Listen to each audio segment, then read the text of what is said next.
Good morning, welcome to big discussion. నేను రవిశంకర్ బిళ్ళ. ఇవాళ బిగ్ డిస్కషన్ లో పార్టిసిపేట్ చేస్తున్నారు కృష్ణాంజనేయులు గారు, senior journalist and political analyst. Syed Rafi గారు, తెలుగుదేశం పార్టీ అధికార ప్రతినిధి. ఘంటసాల వెంకటలక్ష్మి గారు, జనసేన పార్టీ రాష్ట్ర కార్యదర్శి. మరి కాసేపట్లో సుందరరాం శర్మ గారు, వైఎస్ఆర్ కాంగ్రెస్ పార్టీ అధికార ప్రతినిధి కూడా ఈ బిగ్ డిస్కషన్ లో జాయిన్ అవుతారు. పెగాసస్ వ్యవహారం దేశ రాజకీయాల్ని ఒక కుదిపిన అంశం. ఇప్పుడు రాష్ట్ర రాజకీయాల్లోనూ ఈ పెగాసస్ వ్యవహారం కొత్త దుమారం రేపుతోంది. పశ్చిమ బెంగాల్ ముఖ్యమంత్రి మమతా బెనర్జీ ఒక కామెంట్ చేశారు, వివాదాస్పద వ్యాఖ్య. అదేంటంటే, పశ్చిమ బెంగాల్ ప్రభుత్వానికి అప్పుడు మమతా బెనర్జీ ముఖ్యమంత్రిగా ఉన్నప్పుడు, అంటే లాస్ట్ టర్మ్లో పెగాసస్ స్పైవేర్ అమ్మకానికి వచ్చిందని, కానీ దాన్ని తిరస్కరించారని, కానీ అప్పుడు ముఖ్యమంత్రిగా ఉన్న చంద్రబాబు నాయుడు ఈ పెగాసస్ స్పైవేర్ ను కొన్నారు అనేది ప్రధానంగా మమతా బెనర్జీ చేసిన ఆరోపణ. నారా లోకేష్ ఇటువంటి వ్యాఖ్యల్ని ఖండించారు. అలాంటి అవసరం తమకు లేదు, ఎవరి వ్యక్తిగత వివరాల్ని గోప్యతకు భిన్నంగా వాటికి విరుద్ధంగా తీసుకునే అవకాశం లేదు, అటువంటి చర్యలకు పాల్పడలేదు. ఒకవేళ నిజంగా అటువంటి చర్యలకు పాల్పడితే ఎందుకు మేము అధికారాన్ని కోల్పోవాల్సి వస్తుంది, ఎందుకు అప్పుడు ప్రతిపక్షంలో ఉన్న వైసీపీ అధికారంలోకి వచ్చే అవకాశం ఉంటుందా, ఈ టైప్ ఆఫ్ కామెంట్స్ చేశారు. దీనికి సంబంధించి డిబేట్లో చర్చిద్దాం. కృష్ణాంజనేయులు గారు, పెగాసస్ వ్యవహారం అంటే నేషనల్ మీడియాలో ప్రముఖంగా వినిపించిన ఒక వార్త. బహుశా ఆంధ్ర రాజకీయాల్లో ఇది ఈ వార్త పెద్దగా లేదు, పెగాసస్ వ్యవహారం అని చెప్పేసి. ఇప్పుడు west Bengal CM Mamata Banerjee comment చేసిన తర్వాత అసలు పెగాసస్ ఏంటి అనేది అందరూ తెలుసుకునే ప్రయత్నం చేస్తున్నారు. ఈ పెగాసస్ వ్యవహారానికి సంబంధించి ఏం చెప్తారు? అసలు అటువంటి స్పైవేర్ ఉందా, ఉంటే అది భారత్లో వాడబడిందా, వాడబడితే ఏ రాష్ట్రాల్లో యూజ్ చేశారు, ఎవరెవరు కొన్నారు? రవిశంకర్ గారు నమస్తే. రఫీ గారికి, మిగతా ప్యానల్ మెంబర్స్కి, 99 ప్రేక్షకులకు కూడా నమస్కారం. పెగాసస్కి సంబంధించినటువంటి ఈ వ్యవహారము ఈ దేశవ్యాప్తంగా కూడా చర్చనీయాంశం అవుతూ వస్తుంది. మీరు అన్నట్లుగా నేషనల్ మీడియాలో విస్తృతంగా దీనికి సంబంధించినటువంటి వార్తలు వస్తున్నాయి. ఇక ఆంధ్రప్రదేశ్కు సంబంధించినటువంటి ఈ పెగాసిస్ కొనుగోలు చేసిందా లేదనేటువంటి వార్తలు కూడా మన స్టేట్ మీడియాలోను నేషనల్ మీడియాలో కూడా బహుశా ఇవి ఒక సంచలనాత్మకంగా వచ్చేటువంటి అవకాశం ఉంటుంది. ఈ రోజు అయితే ఒక చిన్న వార్తగా వచ్చి ఉండొచ్చు, కానీ రేపొద్దున ఇది మాత్రం సంచలనాత్మకం అయ్యేటువంటి అవకాశాలు అయితే ఉన్నాయి. పెగాసస్ కి సంబంధించి ఆల్రెడీ ఈ సాఫ్ట్వేర్ ని కొన్ని ప్రభుత్వాలకి అమ్మాము మేము అని చెప్పేసి ఆ పెగాసస్ సంస్థ ఇప్పటికే ప్రకటించి ఉంది. అయితే భారత ప్రభుత్వం కొనుగోలు చేసిందా లేదా అనేటువంటి విషయం మీద ఈ రోజున ప్రతిపక్షాలన్నీ కూడా పార్లమెంట్ లో గొడవలు చేస్తున్నాయి. దాని మీద పార్లమెంటరీ సభ కమిటీ ఒకటి వేయాలనేటువంటి దాని మీద కూడా డిమాండ్ చేస్తున్నటువంటి పరిస్థితి కూడా మనం చూసాం. కేంద్ర ప్రభుత్వం అయితే దీని మీద ఏమో స్పష్టమైనటువంటి ప్రకటన ఇప్పటి వరకు చేసి ఉండలేదు. అలాంటి ప్రకటనని ప్రతిపక్షాలన్నీ కూడా డిమాండ్ చేస్తున్నాయి. ఇక్కడ ఇప్పుడు ఆంధ్రప్రదేశ్కు సంబంధించినటువంటి విషయానికి వస్తే, ఆంధ్రప్రదేశ్లో తెలుగుదేశం ప్రభుత్వ హయాంలో ఈ పెగాసస్ స్పైవేర్ ని ఆంధ్రప్రదేశ్ ప్రభుత్వం కొనుగోలు చేసిందా అంటే ఎందుకోసం అంటే, ఈ రోజున ముఖ్యమంత్రిగా ఉన్నటువంటి పశ్చిమ బెంగాల్ ముఖ్యమంత్రి మమతా బెనర్జీ గారు మాట్లాడారు అని అంటే అది ఒక సాధారణమైనటువంటి అంశంగానో ఏదో మాట వరుసగా మాట్లాడారను అనుకోవలసినటువంటి అవసరం లేదు. దీన్ని ఖచ్చితంగా సీరియస్ గా తీసుకోవాల్సినటువంటి అంశంగానే నేను భావిస్తున్నాను. ఆవిడ 3వసారి ముఖ్యమంత్రి అయ్యారు. ఆమెకు బాధ్యతాయుతంగా మాట్లాడేటువంటి ఒక మంచి రాజకీయ నాయకురాలే. కాబట్టి ఆవిడ చెప్పినటువంటి అంశం ఏమిటంటే, అప్పుడు పెగాసస్ వాళ్ళు పశ్చిమ బెంగాల్ ప్రభుత్వానికి కూడా సంప్రదించారు, మేము వద్దనుకున్నాం, మేము తీసుకోలేదు. ఆంధ్రప్రదేశ్ ప్రభుత్వం అప్పుడు చంద్రబాబు నాయుడు వాళ్ళు తీసుకున్నారు, అప్పుడు ముఖ్యమంత్రిగా ఉన్నటువంటి చంద్రబాబు నాయుడు గారు వాళ్ళు తీసుకున్నారు అనేటువంటిది ఆమె చెప్పినటువంటి మాట.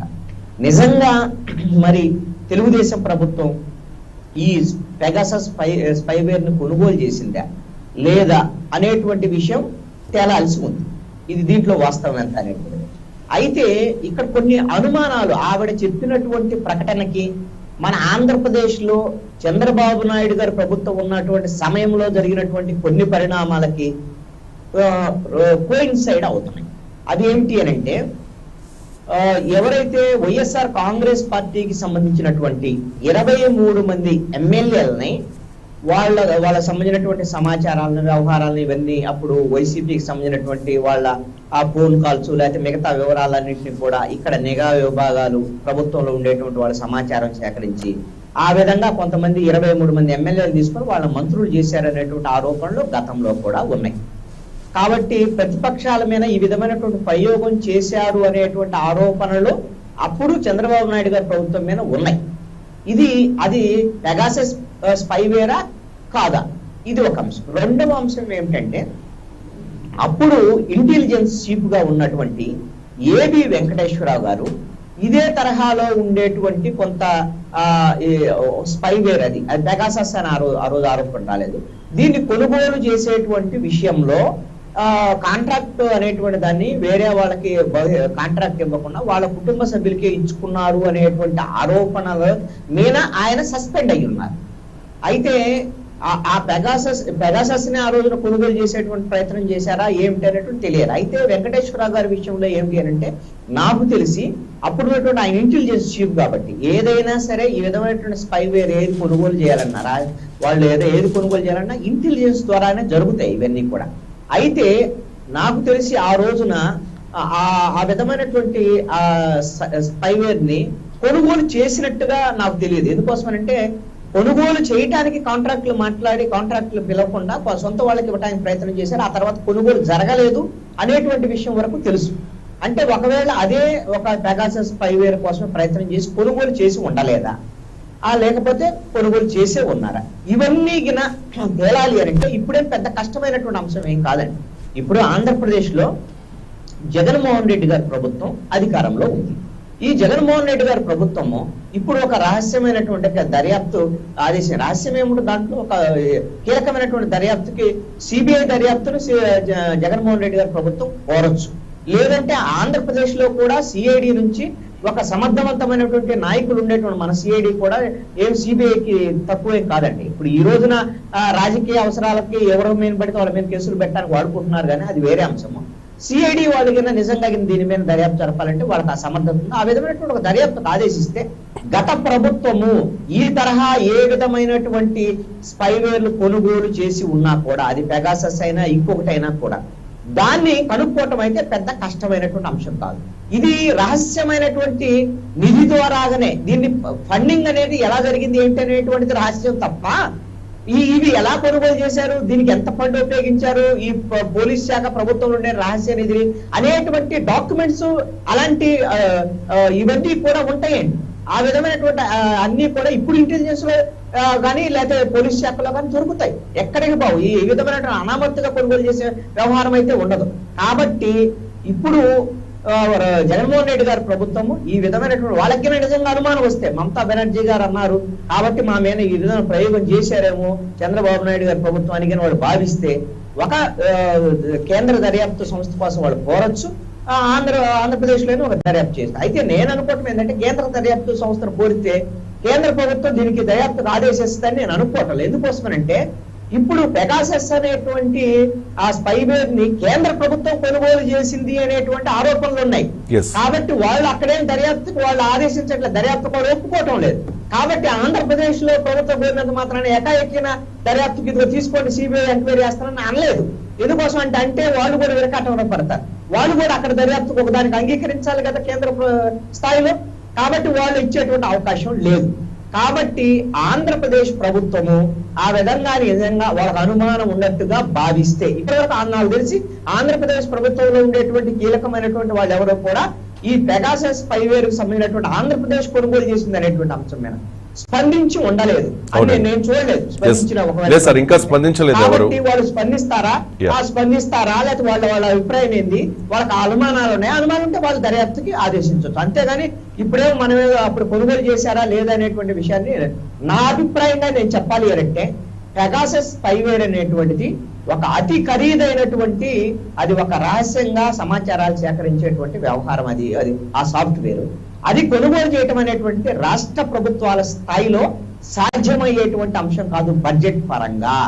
ఒకవేళ దాన్ని కొనుగోలు చేసి కేవలం ఎమ్మెల్యేలను కొనటానికో లేదా ఎమ్మెల్యేల మీద రహస్యమైన నిఘా పెట్టడానికో లేదా ప్రతిపక్షాల మీద నిఘా పెట్టడానికో ఆ విధమైనటువంటి చేసి ఉంటారు అని నేను అనుకోవటం లేదు. ఇది నా యొక్క అభిప్రాయం.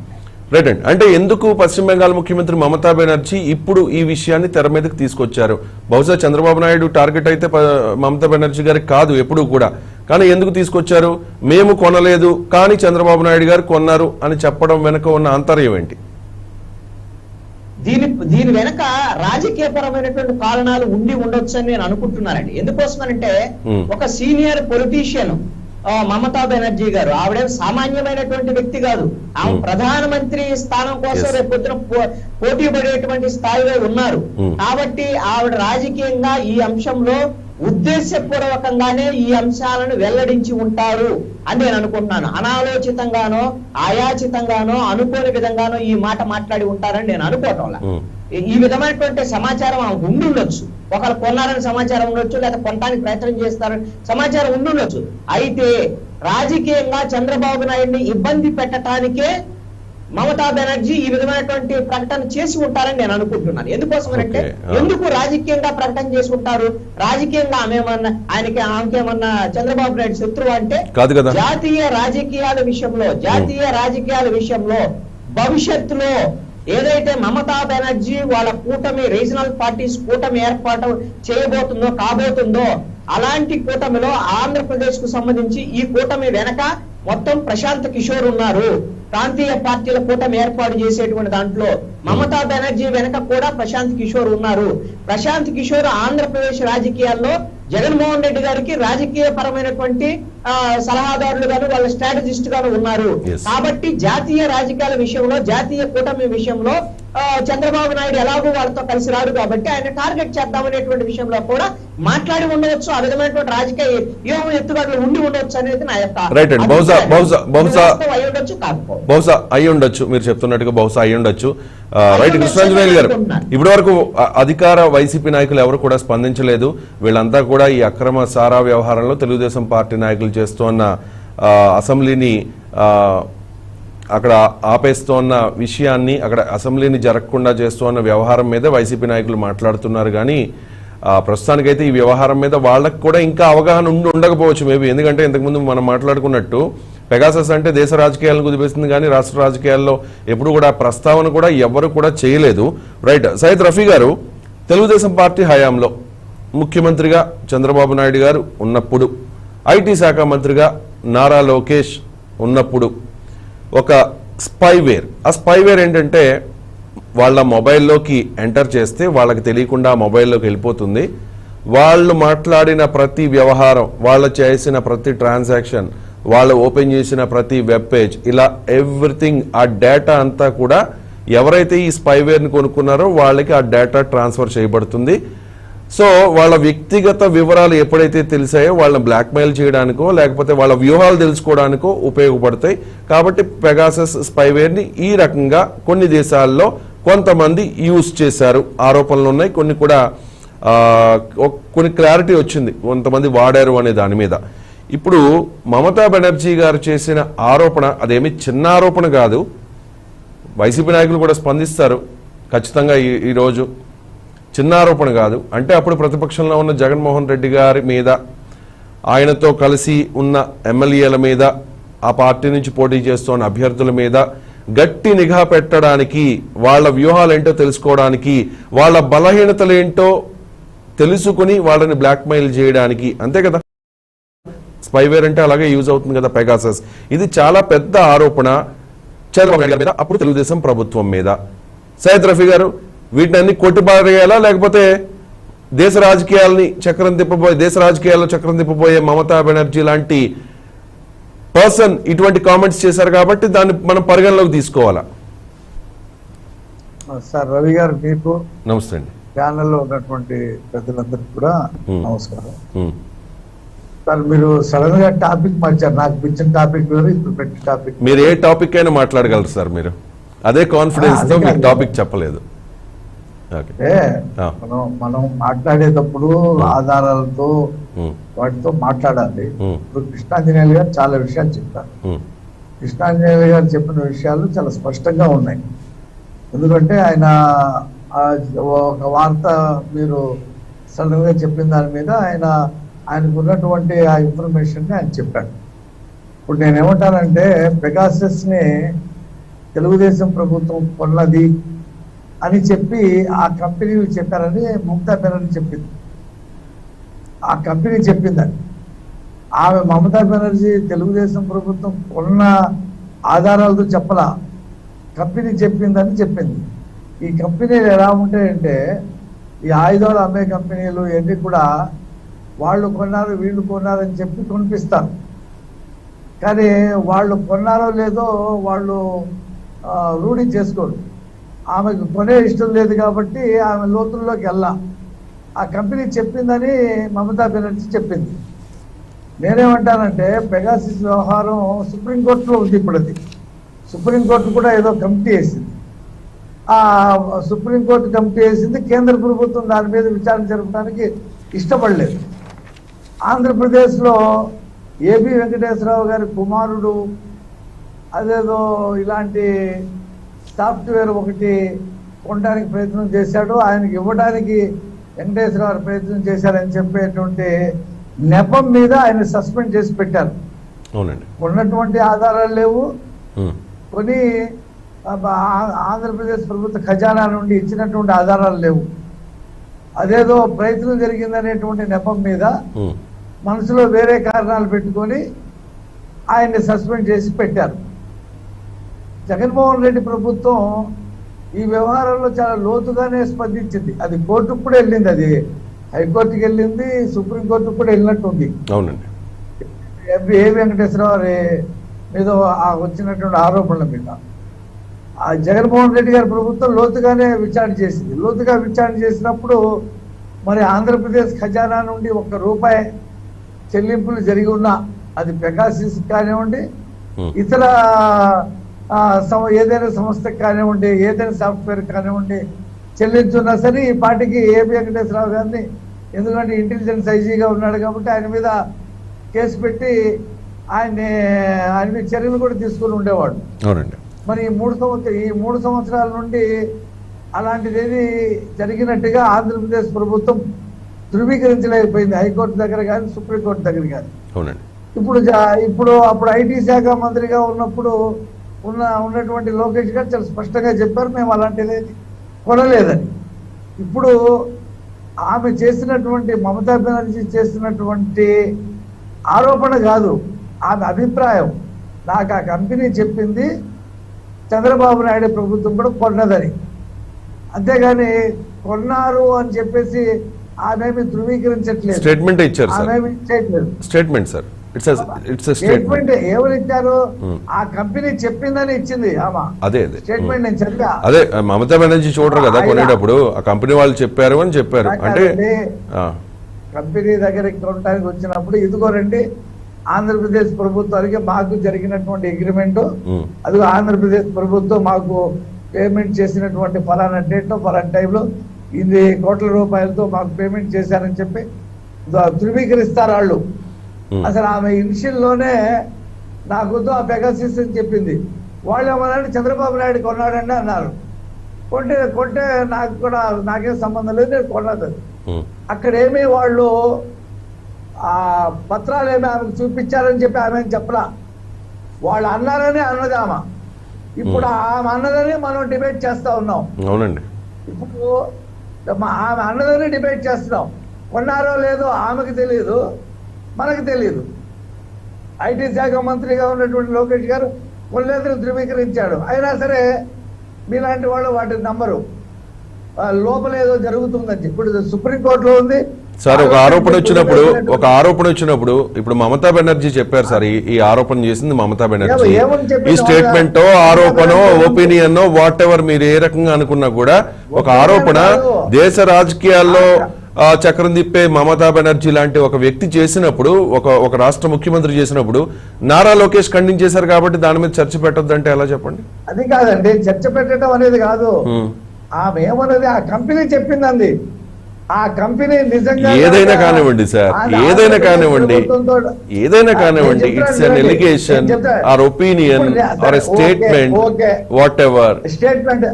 నేను అంటున్నాను కదా ఆంధ్రప్రదేశ్ ప్రభుత్వం విచారణ చేయమనండి. అదే సార్, అదే సార్, అదే అడుగుదాం సార్, సుందరరాం శర్మ గారిని అడుగుదాము. చేసిందో చేయమనండి. 3 సంవత్సరాల నుండి దాని మీద ఎంక్వైరీ చేస్తూనే ఉన్నారు. బేబీ వెంకటేశ్వర వ్యవహారంలో ఇంటెలిజెన్స్ ఐజీ మీద, ఆయన కొనుగోళ్ల మీద ఎక్కడ కూడా ఏమీ జరగలేదు. ఆయన్ని లోపల మనసులో ఏదో పెట్టుకొని జగన్మోహన్ రెడ్డి గారు ఆయన అంటే ఆయనకు పడదు కాబట్టి సస్పెండ్ చేసి పెట్టారు. చాలా నెలలు జీతం ఇవ్వలేదు. ఆయన కోర్టుకు వెళ్లి జీతం తెచ్చుకున్నాడు. ఇదంతా జరుగుతా ఉంది. కాబట్టి మేము ఓపెన్ ఛాలెంజ్ చేస్తున్నాం. లోకేష్ గారు చెప్పారు, నేను కూడా చెప్తున్నాను. ఆంధ్రప్రదేశ్ ప్రభుత్వం లేదా భారతదేశ ప్రభుత్వం, ఎందుకంటే పెగాసిస్ అనేది అక్కడ నుండి విదేశాల నుండి వచ్చినటువంటి ఒక సాఫ్ట్వేర్ భారతదేశ ప్రభుత్వానికి తెలియకుండా రావడానికి లేదు. భారతదేశ ప్రభుత్వ అనుమతి లేకుండా రాష్ట్రాల్లో దాన్ని అమ్మడానికి లేదు. కాబట్టి భారతదేశ ప్రభుత్వం కొన్నదా లేదా, కొని ఇతర రాష్ట్రాలకు అమ్మమని చెప్పిందా లేదా, ఇదంతా కూడా ఎంక్వైరీ జరగాలి. ఎంక్వైరీ జరిగింది. అది డైరెక్ట్ డీల్ సార్, అది డైరెక్ట్ డీల్. అది ఎవరికి కావాల్సి అలా కొనుక్కోవాలి సార్. కేంద్రం కొన్ని రాష్ట్రాలకు సరఫరా చేయదు సార్. అది డైరెక్ట్ డీల్. ఎవరికి కావాల్సి వాళ్ళు కొనుక్కోవచ్చు. మన దగ్గర డబ్బు ఉంటే మీరు నేను కూడా కొనుక్కోవచ్చు. వాళ్ళు అమ్మేస్తారు కావాల్స్తే. ఎలాగా మనం వెళ్ళి విదేశాలు వెళ్ళి కొనేస్తాం. అవును సార్, కొంతమంది డీలింగ్స్ ఉంటే చేసుకుంటారు సార్. అది చెప్పండి. దేశానికి సంబంధించినటువంటి సంస్థ మన ఇంకో రాష్ట్రాలకు అమ్మాలంటే నేరుగా అమ్మటానికి లేదండి. కేంద్ర హోం మంత్రిత్వ శాఖ సమాచారం లేకుండా రాష్ట్రాలకు అవకాశం. సార్ ఇది అన్అఫీషియల్ గా సార్, ఇది అన్అఫీషియల్ అండ్ ఇల్లీగల్ కదా. అఫీషియల్ గా ఎలా అమ్ముతారు సార్? ఇది ఏమన్నా ఇంకో దేశానికి సంబంధించినటువంటి వ్యాపార సంస్థలు ఏ రకమైన సరే మీరు ఆ విధంగా కేంద్ర శాఖకు తెలియకుండా వాళ్ళ నిఘా విభాగాలు రాష్ట్రాల కొనుగోలు లేదా అమ్మకాలు జరిగేటువంటి అవకాశం చాలా తక్కువ. సార్ ఇదేమన్నా గొప్ప విషయం సార్? ఇదేమన్నా గొప్ప విషయం అంతా ప్రకటించుకుని మాట్లాడుకుని చేసుకోవడానికి? అంటే కేంద్ర ప్రభుత్వానికి తెలియకుండా రాష్ట్ర ప్రభుత్వం కొనకూడదా?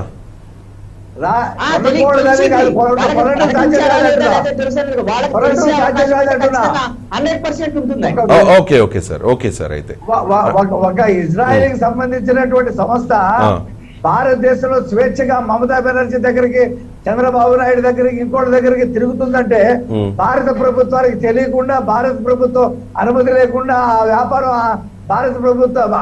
భారతదేశంలో చేయడానికి లేదండి రవి గారు. అది సార్ వాళ్ళు ఇక్కడికి రావాలా సార్? మన వాళ్ళే విదేశీ పర్యటనకు వెళ్ళినప్పుడు డీల్ కుదుర్చుకున్నారేమో సార్. ఒక సామాన్యుడిగా నాకు కూడా కొన్ని డౌట్స్ ఉన్నాయి సార్. ఏదైనా జరగవచ్చు సార్. ఓకే చూద్దాం. ఇక మనీ ట్రాన్సాక్షన్స్ ఉంటాయి. ఇప్పుడు సార్ మనకు తెలియనివా సార్ ఈ లూప్ హోల్స్, లొసుగులు మనకు తెలియనివా సార్? సరే సార్, ఓకే రైట్. సుందరం అలాగే పెగాసిస్ కి మీరే ఏజెంట్ అనుకోండి, మీకు డబ్బులు ఇస్తే మీరు పెగాసిస్ కంపెనీకి ఇవ్వాలా? ఇచ్చినప్పుడు అది అక్కడ భారతదేశ రిజర్వ్ బ్యాంక్ లో రికార్డ్ అవుతుంది. హవాలా కాదు కదా. హవాలాకు ఛాన్స్ ఉంది కదా సార్. ఎన్ని వేల కోట్ల రూపాయలు ప్రతి ఏడాది, వేల కోట్లు కూడా కాదేమో, లక్షల కోట్లేమో హవాలా ద్వారా అవుతున్నాయి సార్. ప్రతి దానికి ఏదో ఒక లూప్ హోల్ ఉంటుంది సార్, లొసుకుంటుంది సార్. మనసు ఉంటే మార్గం ఉంటుంది సార్. మన నాయకులకు ఏదో రకంగా చేయాలనుకుంటే చేయగలుగుతారు. చూద్దాం, మనం డిస్కస్ చేద్దాం సార్, డిస్కస్ చేద్దాం. ఆంధ్రప్రదేశ్ ప్రభుత్వం హవాలా చేస్తుందా? గవర్నమెంట్ అనేది సార్ ప్రభుత్వం చేస్తుందా సార్? సార్ ఓటర్లకు డబ్బులు ప్రభుత్వం ఇస్తుందా సార్, పార్టీ ఇస్తుందా సార్? ఏది ఓటర్లకు డబ్బులు పంచేది ప్రభుత్వమా సార్, పార్టీయా సార్? ఎన్నికల్లో గెలవడానికి రకరకాల వ్యూహాలు పనిచేది పార్టీలు సార్. పార్టీలు, ఆ పార్టీలు వెనుక ఉన్న పెద్ద పెద్ద తలకాయలు, వేల లక్షల కోట్లు సంపాదించిన బడా బాబులు. ఇప్పుడు మమతా బెనర్జీ ఏం చెప్పింది? ఆంధ్రప్రదేశ్ ప్రభుత్వం కొన్నదని చెప్పింది, తెలుగుదేశం పార్టీ కొన్నదని చెప్పలా. అదే సార్, ప్రభుత్వ హయాంలో కొన్నది అని చెప్పి, ప్రభుత్వ హయాంలో మేము కొన్నామని చెప్పి ఘనతగా చెప్పుకుంటారా సార్ ఎవరైనా? మేము మీ ఫోన్లలో మేము స్పైవేర్ కొన్నాము, మీ స్పైవేర్ కొన్నాం పెగాసస్ అనేది మీ మీ ఫోన్లకి మేము చొప్పిస్తామయ్యి మీరు జాగ్రత్తగా ఉండండి అని చెప్తారా సార్ అఫీషియల్ గా? చెప్పరు కదండి. సార్ చెప్పండి.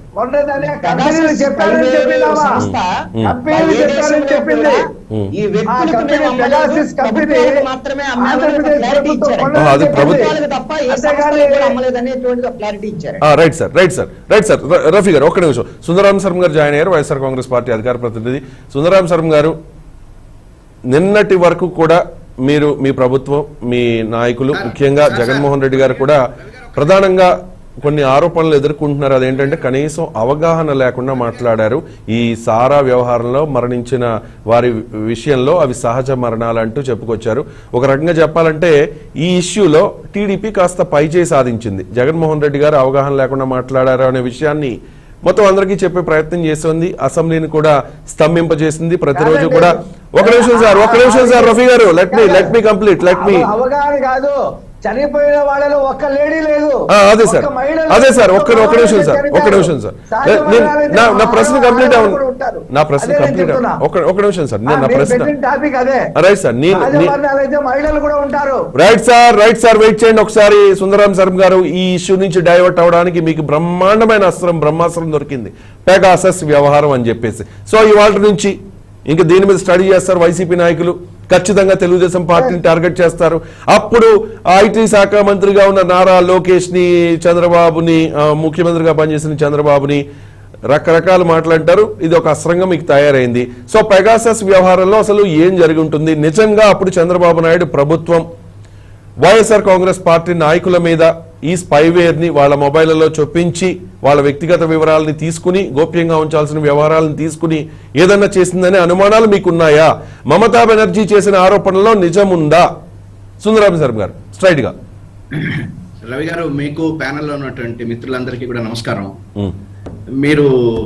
మేము ఎవ్వరి డైవర్ట్ చేయాల్సినటువంటి అవసరం ఏమీ లేదు. ఇవాళ కల్తీ సారా, చంద్రబాబు నాయుడు గారు ఆ సారా, బ్రాందీ, ఆ లిక్కర్ షాపులు, ఆ మద్యము అవి పట్టుకుని పాపం తిరుగుతా ఉన్నాడు. తిరగనివ్వండి.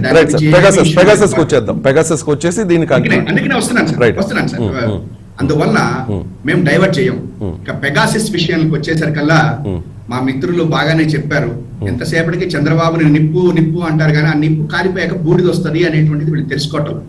అంటే ఇక్కడ నేను ఎందుకు చెప్తున్నానంటే, ఒక ముఖ్యమంత్రి, చంద్రబాబు గారికి చాలా ఇష్టమైనటువంటి ఒక ముఖ్యమంత్రి గారు, ఆయన సిబిఐ రాకూడదు అని జీవో ఇష్యూ చెయ్యంగానే చంద్రబాబు గారి యొక్క అడుగుజాడల్లో నడిచినటువంటి ముఖ్యమంత్రి మమతా బెనర్జీ గారు ఇవాళ పెగాసిస్ గురించి చెబితే అదేదో దాని గురించి ఆమె ఏదో చెప్పింది, వాళ్ళెవరో చూసారా, లేకపోతే ఆమెకి ఎట్లా తెలుసు, కంపెనీ వాళ్ళు చెప్పారట, ఇది ప్రభుత్వం కొనుగోలు చేసిందట, చంద్రబాబు గారికి తెలియదట, హవాలా కాదట.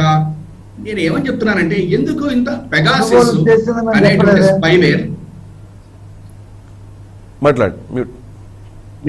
స్పైవేర్ అనేటువంటిది కొనుగోలు చేశారా లేదా? మా ఆయన పేరేంటి, లోకేష్ గారు, ఐటీ మినిస్టర్, ఆయన ఏమని చెప్పారంటే, మీకు కొనుగోలు చేయలేదు అనేది కాదు గట్టిగా ఆయన చెప్పేది, మేం గనక చేసున్నట్టుంటే ఇప్పుడు ప్రభుత్వం ఎంక్వైరీ చేసేది కదా అని. అంటే నేను ఏమడుగుతున్నానంటే, మీ మీద ఎంక్వైరీ చేయలేదు లేదా చేయటం లేదు అనేటువంటిది మీరు చెప్పుకుంటే ఎట్లా?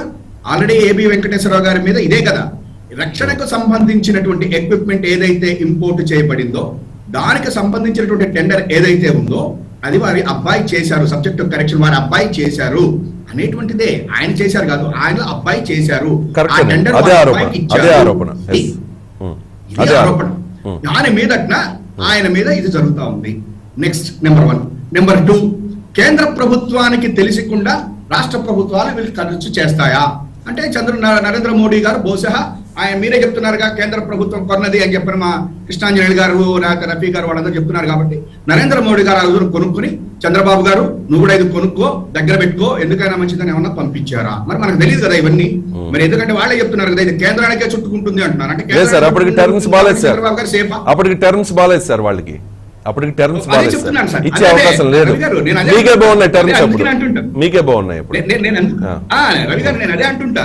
అంటే ఆయన ఏమన్నా పంపించి నీ దగ్గర ఉంచుకోమని అన్నాడా? 23 మందిని తీసుకో, 4 మినిస్టర్లను చేసుకోవచ్చు, ఈ స్పేర్ పెట్టుకోమని చెప్పని ఏమన్నా చెప్పారా? లేకపోతే కేంద్ర ప్రభుత్వం హోమ్ మినిస్టర్ కి తెలియకుండా ఇది జరగదు అని చెప్పని అనుకుని ఓకే, అప్పుడు ఉన్నటువంటి హోమ్ మినిస్టర్ గారు చంద్రబాబు కొట్టుకున్నాం, అది బయట, నువ్వు మాకు కావాలని చెప్పనుకుని ఈయనకి సపోర్ట్ చేశారా? ఏం మాట్లాడుతున్నాం అనేటువంటిది ఇవాళ చంద్రబాబు గారిని భుజాన్ని వేసుకుని తిరుగుదాము అనేటువంటి పద్ధతిలో చాలా డైవర్ట్ అయిపోతున్నారు. ఎందుకంటున్నారంటే మనం అందరం కూడా, ముఖ్యంగా నాకు మా రఫీ గారు అన్నా, మా కృష్ణాంజనేయులు గారు అంటే ఇంకా ఎందుకంటే సబ్జెక్ట్ చాలా ఇదిగా ఉంటుంది ఆయన. కాకపోతే ఏమైపోతుందంటే మనం దురదృష్టం ఏంటంటే ఆంధ్రప్రదేశ్ లో న్యూట్రల్ గా మాట్లాడదాము, నేను కూడా వైసీపీలో కూర్చున్నాను అనే పార్టీ ఇది, నేను డెఫినెట్ గా కొంత స్టాండ్ తీసుకున్నాను. కానీ కృష్ణాంజనేయులు గారు లాంటి వాళ్ళు ఏమన్నారు సార్ కృష్ణాంజనేయులు గారు? మీకు ఆయన మాటల్లో ఉన్న అభ్యంతరం చెప్పండి సార్. ఆయనకి చంద్రబాబు నాయుడు గారిని భుజాన్ని వేసుకోవాల్సిన అవసరం ఏముంటుంది సార్? మీకు వైసీపీ అధికార ప్రతినిధిగా మీరు జగన్మోహన్ రెడ్డి గారిని భుజాన్ని వేసుకోండి, సయ్యద్ రఫీ గారు తెలుగుదేశం పార్టీ అధికార ప్రతినిధిగా ఆయన చంద్రబాబు నాయుడు గారిని భుజాన్ని వేసుకుంటారు. మీకేం అవసరం, ఆయనకేం అవసరం సార్ కృష్ణాంజనేయులు గారికి? చెప్తాను సార్ నేను, రవి గారు నేనేమి ఊరికినే ఆయన తప్పే మాట్లాడలేగా. ఆయన మాట్లాడారు, ఆయన మాట్లాడిన దానికి నేను చెప్తాను. ఒకవేళ ఆయన కాదండి అని అన్నా నాకేం అభ్యంతరం లేదు. I respect him like anything. ఆయనకి మీద నాకు చాలా గౌరవం ఉంది, నేను చెప్పనివ్వండి. ఆయన ఇందాక మాట్లాడారు చాలా, మీరు క్వశ్చన్ వేస్తే ఆయన క్వశ్చన్ ఆన్సర్ ఎట్టిస్తారని చూశాను. అది కనుక ఆయన ఇంకొక రకంగా ఇచ్చినట్టుంటే నేను డెఫినెట్ గా నోట్లోంచి మాట కూడా వచ్చేది కాదు నాకు. అంటే మీకు కావాల్సినట్టుగా రావాలి అంతే కదా? ఓకే, మీరు చెప్పండి, మీకు కావాల్సినట్టుగా మీరు చెప్పండి. నేను చెప్పేది వినండి సార్. నాకు కావాల్సినట్టుగా ఆయన మాట్లాడమని నేను ఎట్లా అడుగుతాను sir? I never ask anybody. We must respect their. అంటే మీకు ఫేవర్ గా మాట్లాడితే, ఆయన మాట్లాడిన విశ్లేషణ మీకు ఫేవర్ గా ఉంటే వైసీపీ మనిషి, వద్దు సార్. టీడీపీ వాళ్ళకి ఫేవర్ గా ఉంటే టీడీపీ మనిషి, అలా అంటగట్టేస్తారా సార్ జర్నలిస్టులకు మీరు? ఎవరండి జర్నలిస్టు? మేమేమన్నా చిన్నపిల్లాడు అనుకుంటున్నారా? ఏదో జర్నలిస్టు లేకపోతే ఆయన కట్టేస్తారా? ఏం సార్, 40 ఏళ్ల నుంచి నేను చూస్తా ఉన్నాను. ఏం జర్నలిస్టులు, ఏం జర్నలిజం గురించి నేను మాట్లాడాలా చెప్పండి? ఎందుకు దయచేసి నేను మా కృష్ణాంజనేయులు గారి గురించి నేను మాట్లాడతాను. నాకు ఆ పూర్తి స్వేచ్ఛ ఉంది, నాకు హక్కు ఉంది, నేను మాట్లాడేవండి. ఆయన గురించి ఆయన మీద నాకు కోపం మాట్లాడేవండి. ఇప్పుడు మా కృష్ణాంజనేయులు గారు ఒక 2-3 వర్డ్స్ మాట్లాడారు, 2-3 ఇది మాట్లాడారు. చాలా బాధాకరమైన విషయం ఏంటంటే పెగాసిస్ స్పైవేర్ అనేటువంటిది నరేంద్ర మోడీ గారు తీసుకొచ్చారు, కేంద్ర ప్రభుత్వం తీసుకొచ్చింది. ఇది ఆ రోజున ఇచ్చేశారు అని రాహుల్ గాంధీ దగ్గర నుంచి ప్రతిపక్షాలన్నీ గొడవ చేసి సుప్రీంకోర్టు దాకా వెళ్ళినాయి. దట్ ఈస్ ఆ రోజున అదే మా కృష్ణాంజనేయులు గారు లాంటి పెద్దలందరూ కూడా, అంటే ఈయన కాదు అందరూ, ఈయనతో సహా చాలా మంది ఎంక్వైరీ జరగాలి, దీని మీద ఎంక్వైరీ జరగాలి. ఇవాళ కేంద్ర ప్రభుత్వం ప్రతిపక్షాలను అణిచివేస్తా ఉంది కాబట్టి దీని మీద ఏదైనా సరే అని చెప్పనేటువంటిది ఆ రోజున ఉన్నటువంటి మీరు చెప్పేటువంటి జర్నలిస్టులు కానివ్వండి, లేకపోతే ఎనాలిస్టులు కానివ్వండి, వీళ్ళందరూ సైకాలజిస్టులు, వీళ్ళందరూ. ఇవాళ రోజున వచ్చేసరికి మా కృష్ణాంజనేయులు గారు ఏం చెప్తున్నారంటే, ప్రశాంత్ కిషోర్ అనేటువంటి అతను మమతా బెనర్జీకి, చంద్రబాబు మన జగన్మోహన్ రెడ్డి గారికి, వీళ్ళందరికీ కలిపి ఉన్నాడు కాబట్టి బహుశా చంద్రబాబు గారితో ఆమెకి ఏమీ పని లేదు కాబట్టి బహుశా మాట్లాడిందేమో అనేటువంటిది నెంబర్ 1. నేను ఏమని చెప్తున్నానంటే, మమతా బెనర్జీ గారు మాట్లాడింది ప్రశాంత్ కిషోర్, మళ్ళా మా జగన్మోహన్ రెడ్డి గారి దగ్గర ఉన్నది ప్రశాంత్ కిషోర్, స్టాలిన్ గారి దగ్గర ఉన్నారు కాబట్టి ప్రశాంత్ కిషోర్. కాబట్టి ప్రశాంత్ కిషోర్ వీళ్ళందరినీ టై చేస్తుంటే నాకు ఒక భయం ఉంది. చంద్రబాబు నాయుడు గారు అప్పుడు విజనరీ, ఆయన ఏమన్నారంటే కేసీఆర్ మోడీ కలిపి తన మీదకి వస్తున్నారు, జగన్ సపోర్ట్ చేస్తున్నారు అని చెప్పని అన్నారు. మరి ఈ ప్రశాంత్ కిషోర్ ఫస్ట్ నరేంద్ర మోడీ గారి దగ్గరే ఉన్నారు, బహుశా ఆయన ఏమన్నా పంపించాడా వీళ్ళందరి దగ్గరికి? మీరు అది కూడా ఒకసారి ఆలోచించుకోండి. ఎట్నుంచి ఎట్టిపోయి మాట్లాడుతున్నాము మీరు ఒకసారి ఆలోచించండి. నేనేమని చెప్తున్నానంటే, పెగాసిస్ స్పైవేర్ అనేటువంటిది కొనుగోలు చేశారు చంద్రబాబు నాయుడు గారు అని శాసనసభలో ఆమె చెప్పడం జరిగింది. ఒక ముఖ్యమంత్రి చెప్పిన తర్వాత ఇంకొకటి, చంద్రబాబు నాయుడు గారు పార్టీ కోసం కొన్నాడంటే కూడా పెద్ద పర్వాలేదు, కానీ ప్రభుత్వం కొన్నది అని చెప్పంటే పెద్ద క్రైమ్ ఇది. ఇంకా ఎందుకని చెప్పారంటే, అసలు దేనికోసం కొంటావు? రక్షణకు సంబంధించినటువంటి వ్యవహారం అది. ఒకవేళ కేంద్ర ప్రభుత్వం కొన్నదా, ఏం చేసింది, అది వాళ్ళ కోర్టులో ఉంది, దాన్ని మాట్లాడదాం. ఇప్పుడు ఇక్కడ కనుక మీరు ఇక్కడ ఒక లాజిక్ తీసుకుని వచ్చారు, ఏమని పార్టీ కోసం కొనలేదు, ఇది ప్రభుత్వమే కొన్నదని చెప్పారు అన్నదే. ప్రభుత్వం కొంటుందా అంటే, ప్రభుత్వం కొని ఇక్కడ ఉన్నటువంటి వ్యవస్థల మీద నిఘా పెట్టి, ప్రతిపక్షమే కాదు అసలు ఎవరెవరు ఆఫీసర్లు ఎవరెవరు ఏం చేస్తున్నారో అన్ని నిఘా పెట్టి చేస్తుంది అని చెప్పారు కనుక మీరు అనేటట్లయితే, మరి ఏ ప్రభుత్వాన్ని మీరు కోరుకుంటున్నారో నాకైతే తెలియదు. ప్రజాస్వామ్యం అనుకుంటున్నారో లేకపోతే ఏంటి అనుకుంటున్నారో అని చెప్పారండి. ఇంకొకటి, ఇవాటి రోజున ఈ పెగాసిస్ అనేటువంటిది చంద్రబాబు నాయుడు గారికి చుట్టుకుంటుందా లేదా చూద్దాం. నెక్స్ట్ ఎంక్వైరీ చెయ్యండి. చంద్రబాబు నాయుడు గారు చేసినట్టుంటే ఇప్పటికి ఎంక్వైరీ వేసేదే. ఎందుకు వేస్తాం? ఇవాటి రోజున మేము వేసేటువంటి ఎంక్వైరీలన్నిటికీ కూడా మీరు ఎక్కడ దాకా తీసుకెళ్తున్నారో చర్యల దాకా తీసుకునట్లేదు కదా. ఇవాటి రోజున మీరు ఇందాక అన్నారు కల్తీ సారాకి డైవర్ట్ చేస్తారని, చెయ్యం. కానీ దీనికి ఇట్లాంటివి ఇంకా చాలా ఉన్నాయి, అన్ని వస్తాయి. ఒక 5-6 నెలల తర్వాత అన్ని ఒక్కొక్కటే బయటకు వస్తాయి. ఇప్పుడు పెగాసిస్ మేమేం చెప్పలేదుగా, అదే మా జగన్మోహన్ రెడ్డి గారో లేకపోతే మా ప్రభుత్వమో మా పార్టీనో మాట్లాడినట్టుంటే ఇవాటి రోజున ఇమీడియట్ గా మీరు ఇంకో రకంగా మాట్లాడేవారు. ఇప్పుడు మీరే చెప్పేవాళ్ళు కల్తీ సారాన్ని తీసుకురావడానికి అసలు ఆయన నిప్పు అని. ఇంకొకటి చూడండి, జర్నలిస్టులు. మరి ఏ పేపర్లో వచ్చిందండి ఇది? ఒక్క ఈనాడు పేపర్లో వచ్చింది. మేము కూడా వేసుకోలేదు అనుకుంటా, నాకు గుర్తున్నంత నేను సరిగ్గా పేపర్ చదవలేదు. ఈనాడు పేపర్లోనే వచ్చింది.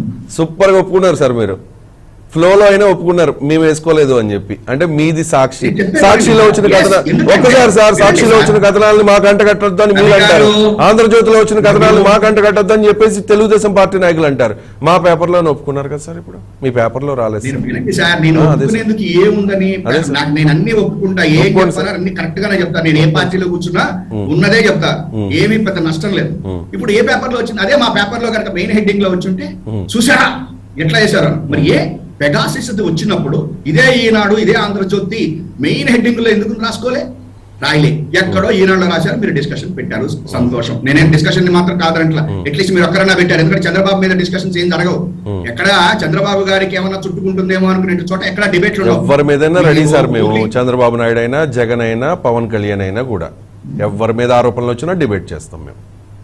వెరీ గుడ్ సార్, నేను చేస్తాను కాబట్టి నేను కూడా అదే మిమ్మల్ని అప్రిషియేట్ చేస్తాను. నేను ఈ మాట ఇప్పుడు నేనేమని చెప్తున్నానంటే, ఇవాటి రోజున పెగాసిస్ గురించి ఒక పేపర్ లో మా జగన్ గారు నిన్న అన్నది అదే. ఏబిఎన్, ఈనాడు, టీవీ5 డిబేట్లు ఎందుకు పెట్టలా? నిన్న ఇది తప్పు అని చెప్పని మమతా బెనర్జీని చెప్పినారా? చెప్పలా. నిన్న ఒక్క డిబేట్ లేదండి, కూడా పొద్దున్న కూడా ఇప్పుడు మీ ముందు కూర్చునే ముందే జస్ట్ చూసా ఏమైనా డిబేట్లు ఎక్కడ ఉన్నాయి, ఎక్కడ డిబేట్ లేదండి. మేము ఎందుకు వేసుకోలేదు అనగానే మీరు ఏదో అంటున్నారు. ఎందుకు వేసుకోలేదంటే మేము వేయంగానే చూసారా అని ఏదో అప్పుడు డిబేట్లు పెట్టుకుంటాం, అంతే తప్ప డిబేట్లు పెట్టుకుంటాం. విషయం చెప్పాలనుకుంటున్నా, పెగాసిస్ స్పైవేర్ అనేటువంటిది ఇజ్రాయెల్ నుంచి రక్షణకు సంబంధించినటువంటి ఎక్విప్మెంట్ వచ్చింది అనేటువంటి కేసు ఒకటి పెండింగ్ లో ఉంది. అది స్పైవేర్ ఎక్విప్మెంట్ తీసుకొచ్చింది ఇజ్రాయెల్, దాని యొక్క కాంట్రాక్ట్ ఎవరు తీసుకున్నారు, దాని యొక్క ఇదేం చేసుకున్నారు, అన్ని మూలాలు కదిలేటువంటి రోజులు దగ్గరలోనే ఉన్నాయి. ఇది మేమేం చెప్పలేదు, మమతా బెనర్జీ గారు క్లియర్ గా చెప్పింది. ఇంకా రాష్ట్ర ప్రభుత్వాలు ఎవరెవరు చంద్రబాబు గారు చెప్పి కొనిచ్చాడో కూడా బయటకు వస్తుంది. ఇంకొకటి హవాలా రూపంలో వెళ్ళిందా, హోమ్ మినిస్ట్రీకి తెలియకుండా వెళ్ళిందా, లేకపోతే ఏంటి ఇవంటే మరి మాకు ఒక్కటే డౌట్ వస్తుంది. ఏంటంటే మరి ఆ రోజున మీరు చెప్పినట్టు వాళ్ళిద్దరు కొట్టుకుంటున్నారు అని చెప్పి తెలిసిన తర్వాత కూడా హోమ్ మినిస్ట్రీ మరి దీనికి సంబంధించిన రక్షణ వ్యవహారాలకు సంబంధించినటువంటిది చంద్రబాబు నాయుడు గారికి పర్మిషన్ ఇచ్చింది. ఆయన డబ్బులు ఇస్తుంటే హవాలా వద్దులే డైరెక్ట్ గా మేమే నా జేబులో నుంచి ఇస్తానని అన్నారు. అంటే మరి ఇక వాళ్ళ ఉద్దేశం ఏంటో, మరి వాళ్ళ రెండు పార్టీలు కలిసి ఉన్నాయా, నిజంగా చంద్రబాబు నాయుడు గారు ఎంత అబద్ధం చెప్పాడా? ఆ రోజున కేసీఆర్ గారు, మోడీ గారు కలిపి జగన్ గారి మీదకి వస్తున్నారని చెప్పింది అబద్ధమా? ఇవన్నీ కూడా బయటకు వస్తాయి.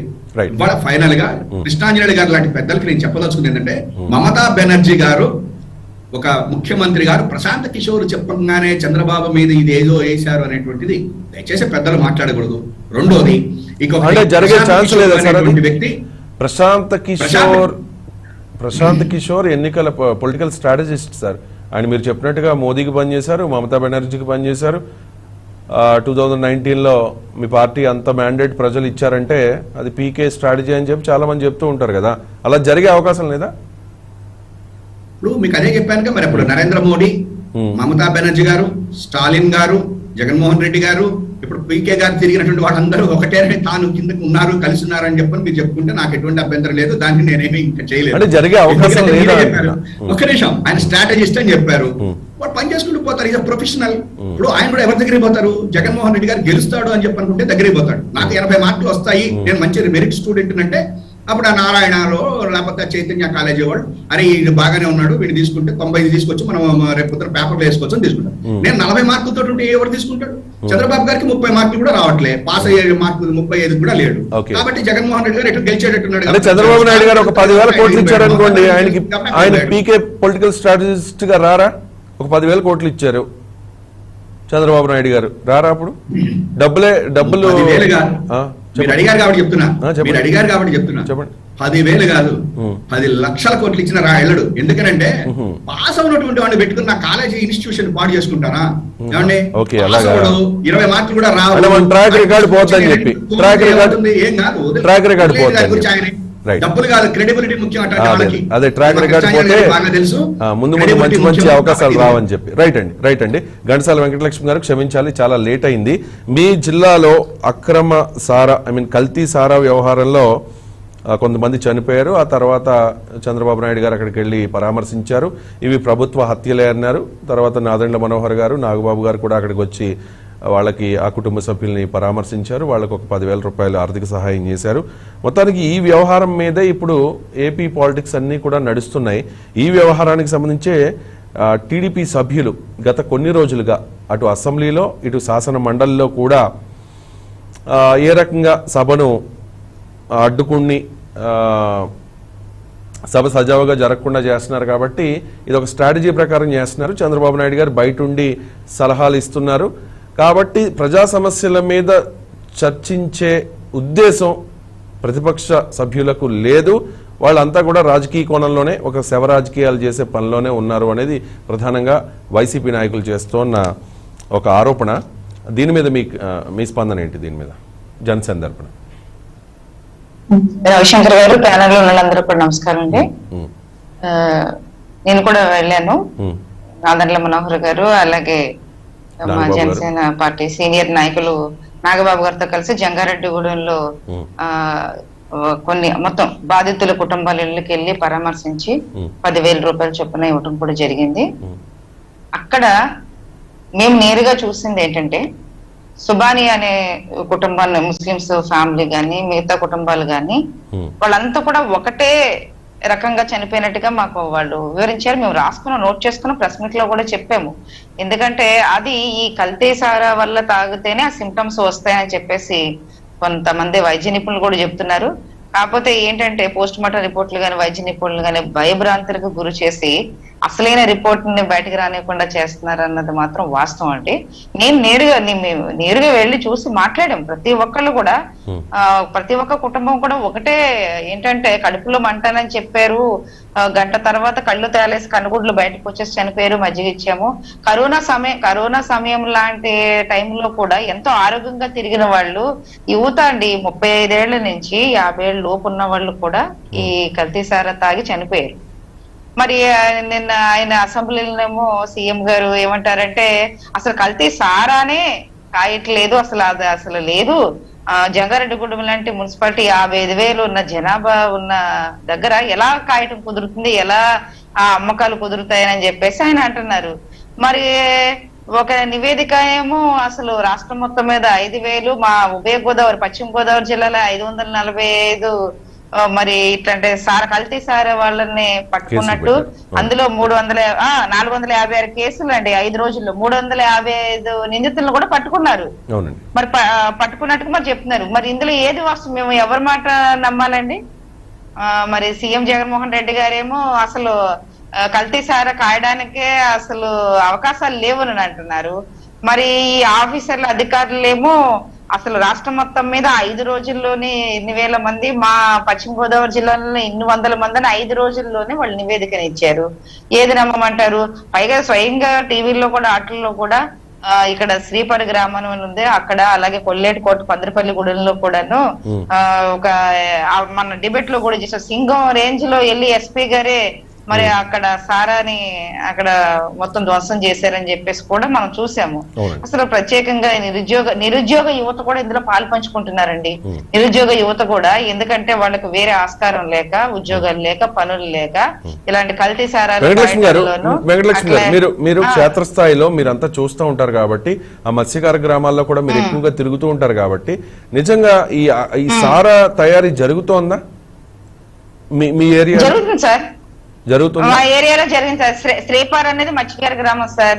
ఆ తర్వాత పందిరిపల్లి గుడెం అనేది మత్స్యకార గ్రామం సార్. అయితే ఒకటి, మరి ఇది సీఎం దృష్టికి వెళ్ళిందా లేదా తెలియదు కానీ అక్కడున్న లోకల్ లీడర్స్, వైఎస్ఆర్సీపీ నాయకుల హస్తాలతోటి ఇది జరుగుతుంది ఖచ్చితంగా. ఎందుకంటే వాళ్ళు కొన్ని రాబడి రావట్లేదు, సీఎం గారు అన్ని ఆన్లైన్ చేసేసారు. కాబట్టి నెక్స్ట్ మళ్ళీ ఎమ్మెల్యేలు గాను మీ ఎంపీలు గాను టికెట్లు తీసుకోవాలంటే కొంత మళ్ళీ ఎంతైనా డబ్బులు సంపాదించాలి. కాబట్టి ఈ కల్తీ సారా పంచడానికి డబ్బులు పంచడానికి కావాలి. కాబట్టి ఇది ఒక కల్తీ సారాని మాత్రం అక్కడ లోకల్ ఉన్న వైఎస్ఆర్సీపీ నాయకుల హస్తాలతోటి ఇవన్నీ జరుగుతున్నాయి. రైట్, చిన్న డౌట్ అండి వెంకటలక్ష్మి గారు చిన్న డౌట్.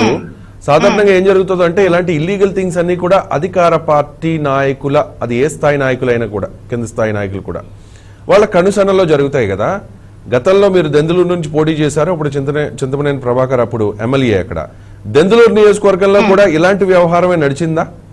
అండ్ అప్పుడు లేని సారాయి బట్టీలు ఇప్పుడే వచ్చాయా? నా పాయింట్ మీకు అర్థమై ఉంటుంది. అంటే ప్రతిసారి ఏ ప్రభుత్వం అధికారంలో ఉన్నా ఆ పార్టీ నాయకులు ఆదాయ వనరుగా ఇలాంటి కొన్ని ఇల్లీగల్ థింగ్స్ ని చేసుకుంటారు.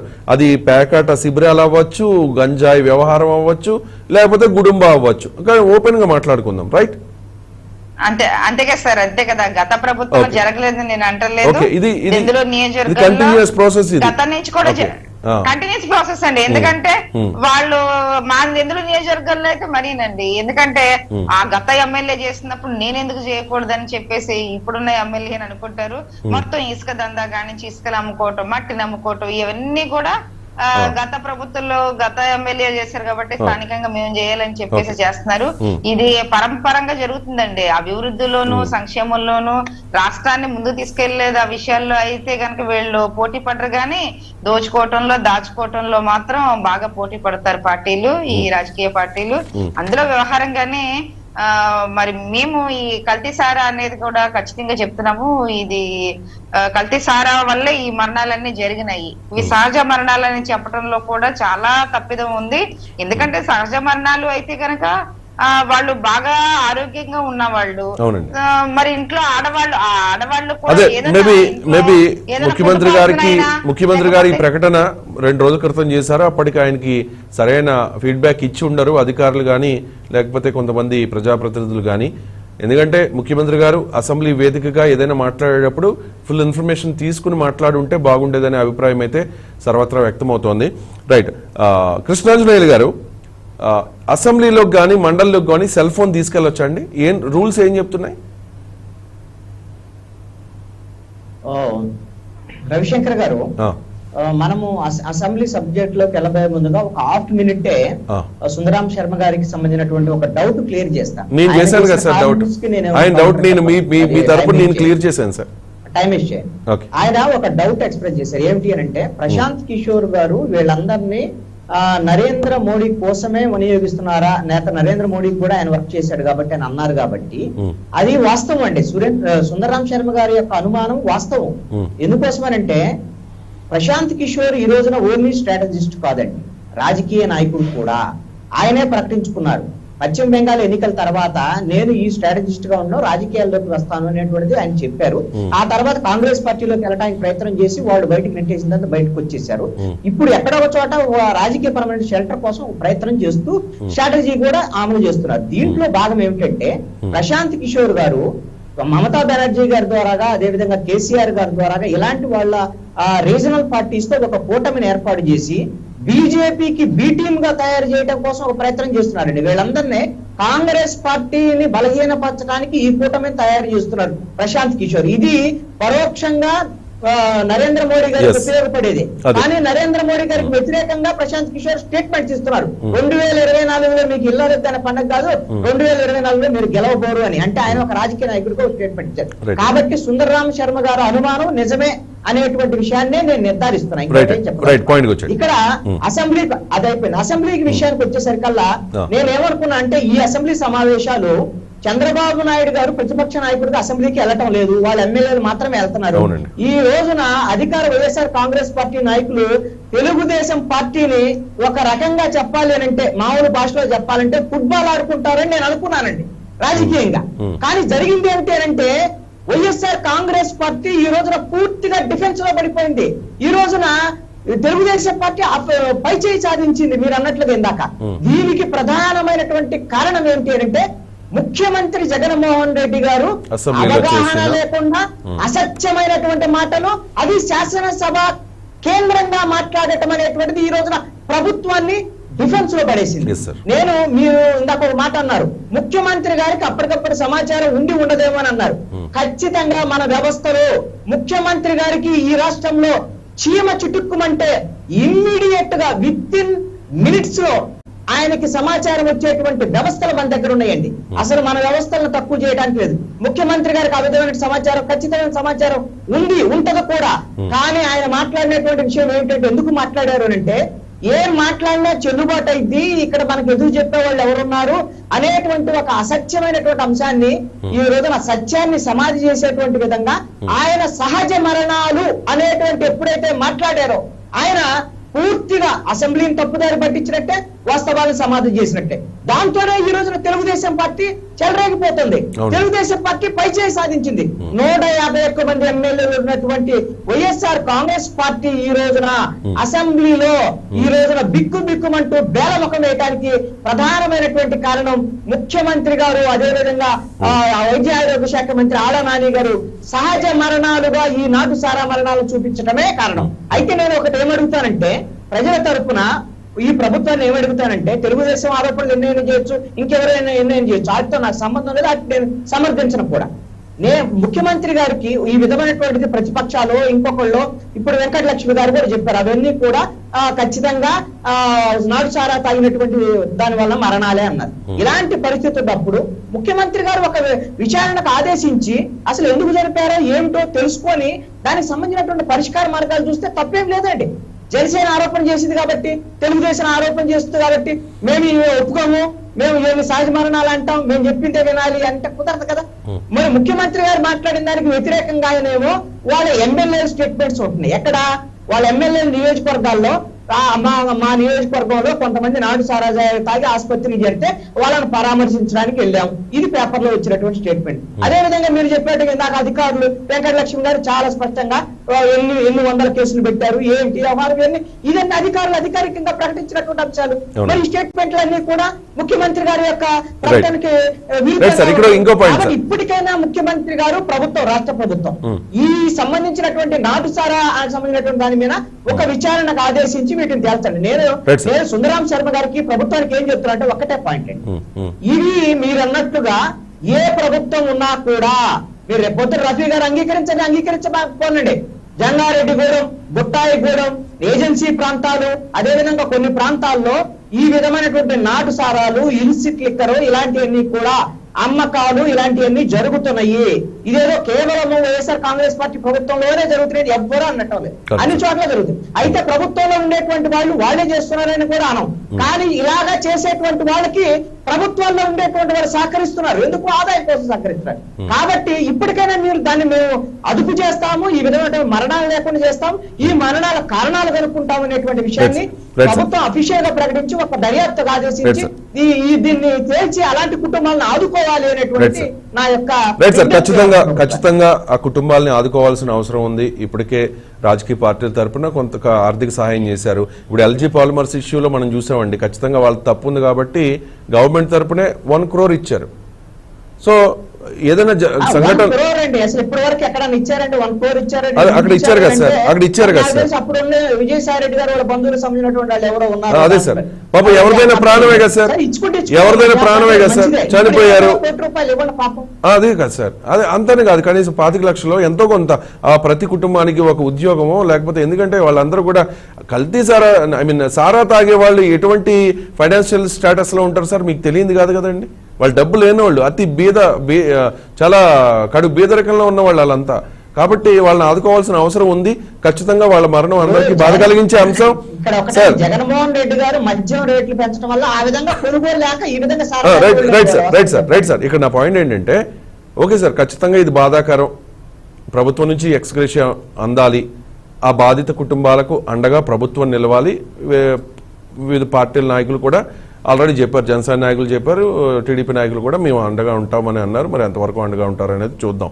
కానీ ఒక అసెంబ్లీ సెషన్ మొత్తం ఇదే ఇష్యూని పట్టుకుని మేము ఏదో అప్పర్ హ్యాండ్ సాధించామని చెప్పేసి ప్రతిరోజు రావడం, సభలో గోల్ చేయడం, వెల్లోకి వెళ్ళడం, రకరకాల కామెంట్స్ చేయడం, ఆఫ్ ద రికార్డు చేసిన తర్వాత ఫోన్లో మాట్లాడడం, ఫోటోలు తీసుకోవడం, ఎవరో డైరెక్షన్లో అసెంబ్లీ నుంచి బయటకు వచ్చేయడం, ఇదే చేస్తున్నారంట. ఓకే సార్, దాని గురించి చర్చిద్దాం, అయిపోయింది, వాట్ ఎవర్.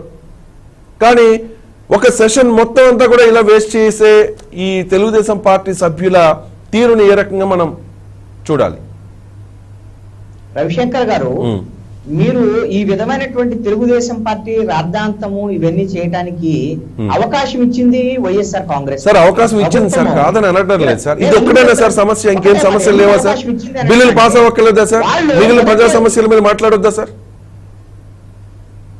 అన్ని మాట్లాడాలండి. ఇక్కడ ఏమిటంటే ఎప్పుడైనా సరే శాసనసభ జరిగేటప్పుడు ఈ విధమైనటువంటి విపత్తులు జరిగినా ఏం జరిగినా అత్యవసరంగా ఒక చర్చకు అడిగేటువంటి అవకాశం అన్ని రాజకీయ పార్టీలకు శాసనసభలో ఉండేటువంటి వాళ్ళకు ఉంటుందండి. ఆ విధంగా ఒక చర్చ జరిపేసి లేదు మేము దర్యాప్తు జరుపుతాం దీని మీద, మేము ఈ విధంగా ఉన్నామని చెప్పుంటే అసలు ఈ పరిస్థితి వచ్చేది కాదు కదా. అసలు ఎవరు చనిపోలేదు, అక్కడ నాడు సారా అనేటువంటి రాష్ట్రంలో లేదు, అసలు చనిపోయినటువంటి వాళ్ళందరూ సహజ మరణాలు, వాళ్ళంతా వాళ్ళే చచ్చిపోయారు అనేటువంటి మాట్లాడటం వల్ల ఈ రోజున అవకాశం వచ్చినట్టు. అదే సార్, అవకాశం వచ్చేసింది, అవకాశాన్ని వాడేసుకుంటున్నారు తెలుగుదేశం పార్టీ. అసలు ఈ రోజులు ఎందుకు చర్చ, ఇన్ని రోజులు ఎందుకు స్టాగ్నేట్ అయ్యేది? అనేకమైనటువంటి ప్రజా సమస్యలు చర్చకు వచ్చాయి కదా. ఒక రోజు మొదటి రోజులోనే చర్చ జరిపి విచారణకు ఆదేశించిన ఆ రోజున అయిపోయేది.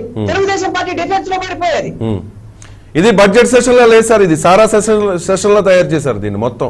ఈ సెషన్ అంతా దాని గురించే. అలా చేసుకున్నటువంటి వాళ్ళు ముఖ్యమంత్రి గారే. అవును సార్, వాళ్ళ స్వయంకృత అపరాధమే సార్, ఒప్పుకుంటాం. నేను ఒక న్యూట్రల్ పర్సన్ గానే చెప్తున్నాను. ముఖ్యమంత్రి గారు చేసుకున్నటువంటి దాని వల్ల ఈ పరిస్థితి వచ్చింది. వాళ్ళ నోరు ముంచేటువంటి అవకాశం ముఖ్యమంత్రి గారి చేతిలో ఉందండి. 20 మంది ఎమ్మెల్యేలండి, 19 మంది చంద్రబాబు నాయుడు వెళ్ళాడు. వీళ్ళకు ఉండేటువంటి 151 మంది ఎమ్మెల్యేలు ఒక్కసారి 150 కాదు 155 మంది ఎమ్మెల్యేలు, 156 సార్, 156 అండి. జనసేన వేసుకోరా సార్? సంబంధించినటువంటి వాళ్ళని కూడా తీసుకున్నారు కదా. అదే సార్, వాళ్ళని కూడా నలుగురు, అది 151, ఇది ఒకటి 150. ఒకసారి ఒక బల్ల జరిగితేనో అరిస్తేనో వాళ్ళందరూ పారిపోయేటువంటి పరిస్థితి ఉన్నది అసెంబ్లీలో. అలాంటి వాళ్ళని ఈ రోజున వాళ్ళని హీరోలను చేసి వాళ్ళు మాట్లాడేదాన్ని ఈ రోజున మొత్తం చర్చ జరిగేటువంటి విధంగా చేసినటువంటి వాళ్ళు జగన్మోహన్ రెడ్డి గారు. ఇప్పటికైనా సరే ఇప్పుడు ఇంకా 25వ తారీఖు వరకు అసెంబ్లీ జరుగుతాయి. ఇప్పటికైనా దీన్ని ఫుల్ స్టాప్ పెట్టే పరిస్థితి జగన్మోహన్ రెడ్డి గారి చేతుల్లోనే ఉంది. వాళ్ళు నోరు ముగించండి. మీరు చాలా విషయాలు, ప్రజలకు సంబంధించినటువంటి విషయాలు జగన్మోహన్ రెడ్డి గారు చర్చించాలి. దాని మీద ప్రకటనలు చేసినటువంటి చాలా ఉన్నాయి. ప్రజలు చాలా మంది ఎదురు చూస్తున్నారు. ఆ విధమైన పరిస్థితి ఈ రోజున ప్రభుత్వమే సరిదిద్దుకోవాలి. అంటే తెలుగుదేశం పార్టీ నాయకులు ఏం కోరుకుంటున్నారు సార్? న్యాయ విచారణకు జగన్మోహన్ రెడ్డి గారు ఒప్పుకుంటాము అంటూ ఒక ప్రకటన చేయడాన్ని అనుకుంటారా, లేకపోతే ఏ ప్రకటన చేయకూడదు, మనం ఇలాగే చేద్దాం అనేది వాళ్ళ ఉద్దేశమా? నా పాయింట్ మీకు అర్థమై ఉండాలి. తెలుగుదేశం మీ పాయింట్ నాకు అర్థమైంది. తెలుగుదేశం పార్టీ ఏం కోరుకుంటుందండి? అసెంబ్లీ సరిగ్గా జరగకూడదు, డిఫెన్స్ లో పడాలి వైఎస్ఆర్ కాంగ్రెస్ పార్టీ ప్రభుత్వము, వాళ్ళు డిపిఎం అవ్వాలి, ఈ నాడు సారాకు సంబంధించినటువంటి విషయంలో వీళ్ళు దోషులుగా ఉండాలి ప్రభుత్వము అని వాళ్ళు కోరుకుంటారండి. ఎందుకు కోరుకుంటారంటే వాళ్ళు ప్రతిపక్షం కాబట్టి. వీళ్ళు వైఎస్ఆర్ కాంగ్రెస్ పార్టీ ప్రభుత్వం డిఫెన్స్ లో పడిపోయి డిపిఎం అయితే వాళ్ళు రేపు గెలవాలని కోరుకుంటారు. అలాంటి అవకాశము ప్రభుత్వంలో ఉండేటువంటి వాళ్ళు ఇవ్వద్దు అనేటువంటిది నేను చెప్తున్నాను. ఆ ఇస్తున్నటువంటి వాళ్ళు ముఖ్యమంత్రి గారు, అదే విధంగా మంత్రులు, ప్రభుత్వంలో ఉండేటువంటి వాళ్ళు. రైట్ సార్, అవకాశం ఇస్తోంది అధికార పార్టీ నాయకులు, వాడేసుకుంటోంది ప్రతిపక్ష సభ్యులు. Very good. రైట్, సుందరం శర్మ గారు. ఇద్దరు కలిసి ప్రజల్ని ఈ రోజున ప్రజల చెవులో పూలు పెడుతున్నారు. ప్రజలకు సంబంధించినటువంటి సభా సమయాన్ని వృధా చేస్తున్నారు. రైట్ సార్, కరెక్ట్ గా చెప్పారు సార్. Heads of. రైట్, సుందరం శర్మ గారు. మొట్టమొదటిగా మా చెల్లెమ్మ వెంకటలక్ష్మి గారికి ధన్యవాదాలు. ఎందుకని చెప్పంటే కరెక్ట్ గా చెప్పారు. జగన్మోహన్ రెడ్డి గారు డైరెక్ట్ బెనిఫిషియరీ దగ్గరికి తీసుకెళ్లడం తోటి కింద అవినీతి తగ్గిపోయింది, అందువల్ల కొన్ని జరుగుతున్నాయి అనేటువంటిది చెప్పారన్న. అది జరుగుతుందా లేదా పక్కన పెట్టేస్తే మరి పక్కన పెట్టండి.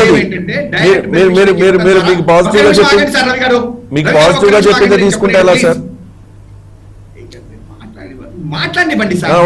ఒక్క నిమిషంలో బిగించేద్దు దయచేసి. Let me finish. ఇవాటి రోజున డైరెక్ట్ బెనిఫిషియరీ ద్వారా పథకాలని ప్రజల్లోకి తీసుకెళ్ళడం అనేది జగన్మోహన్ రెడ్డి గారి యొక్క ధ్యేయం.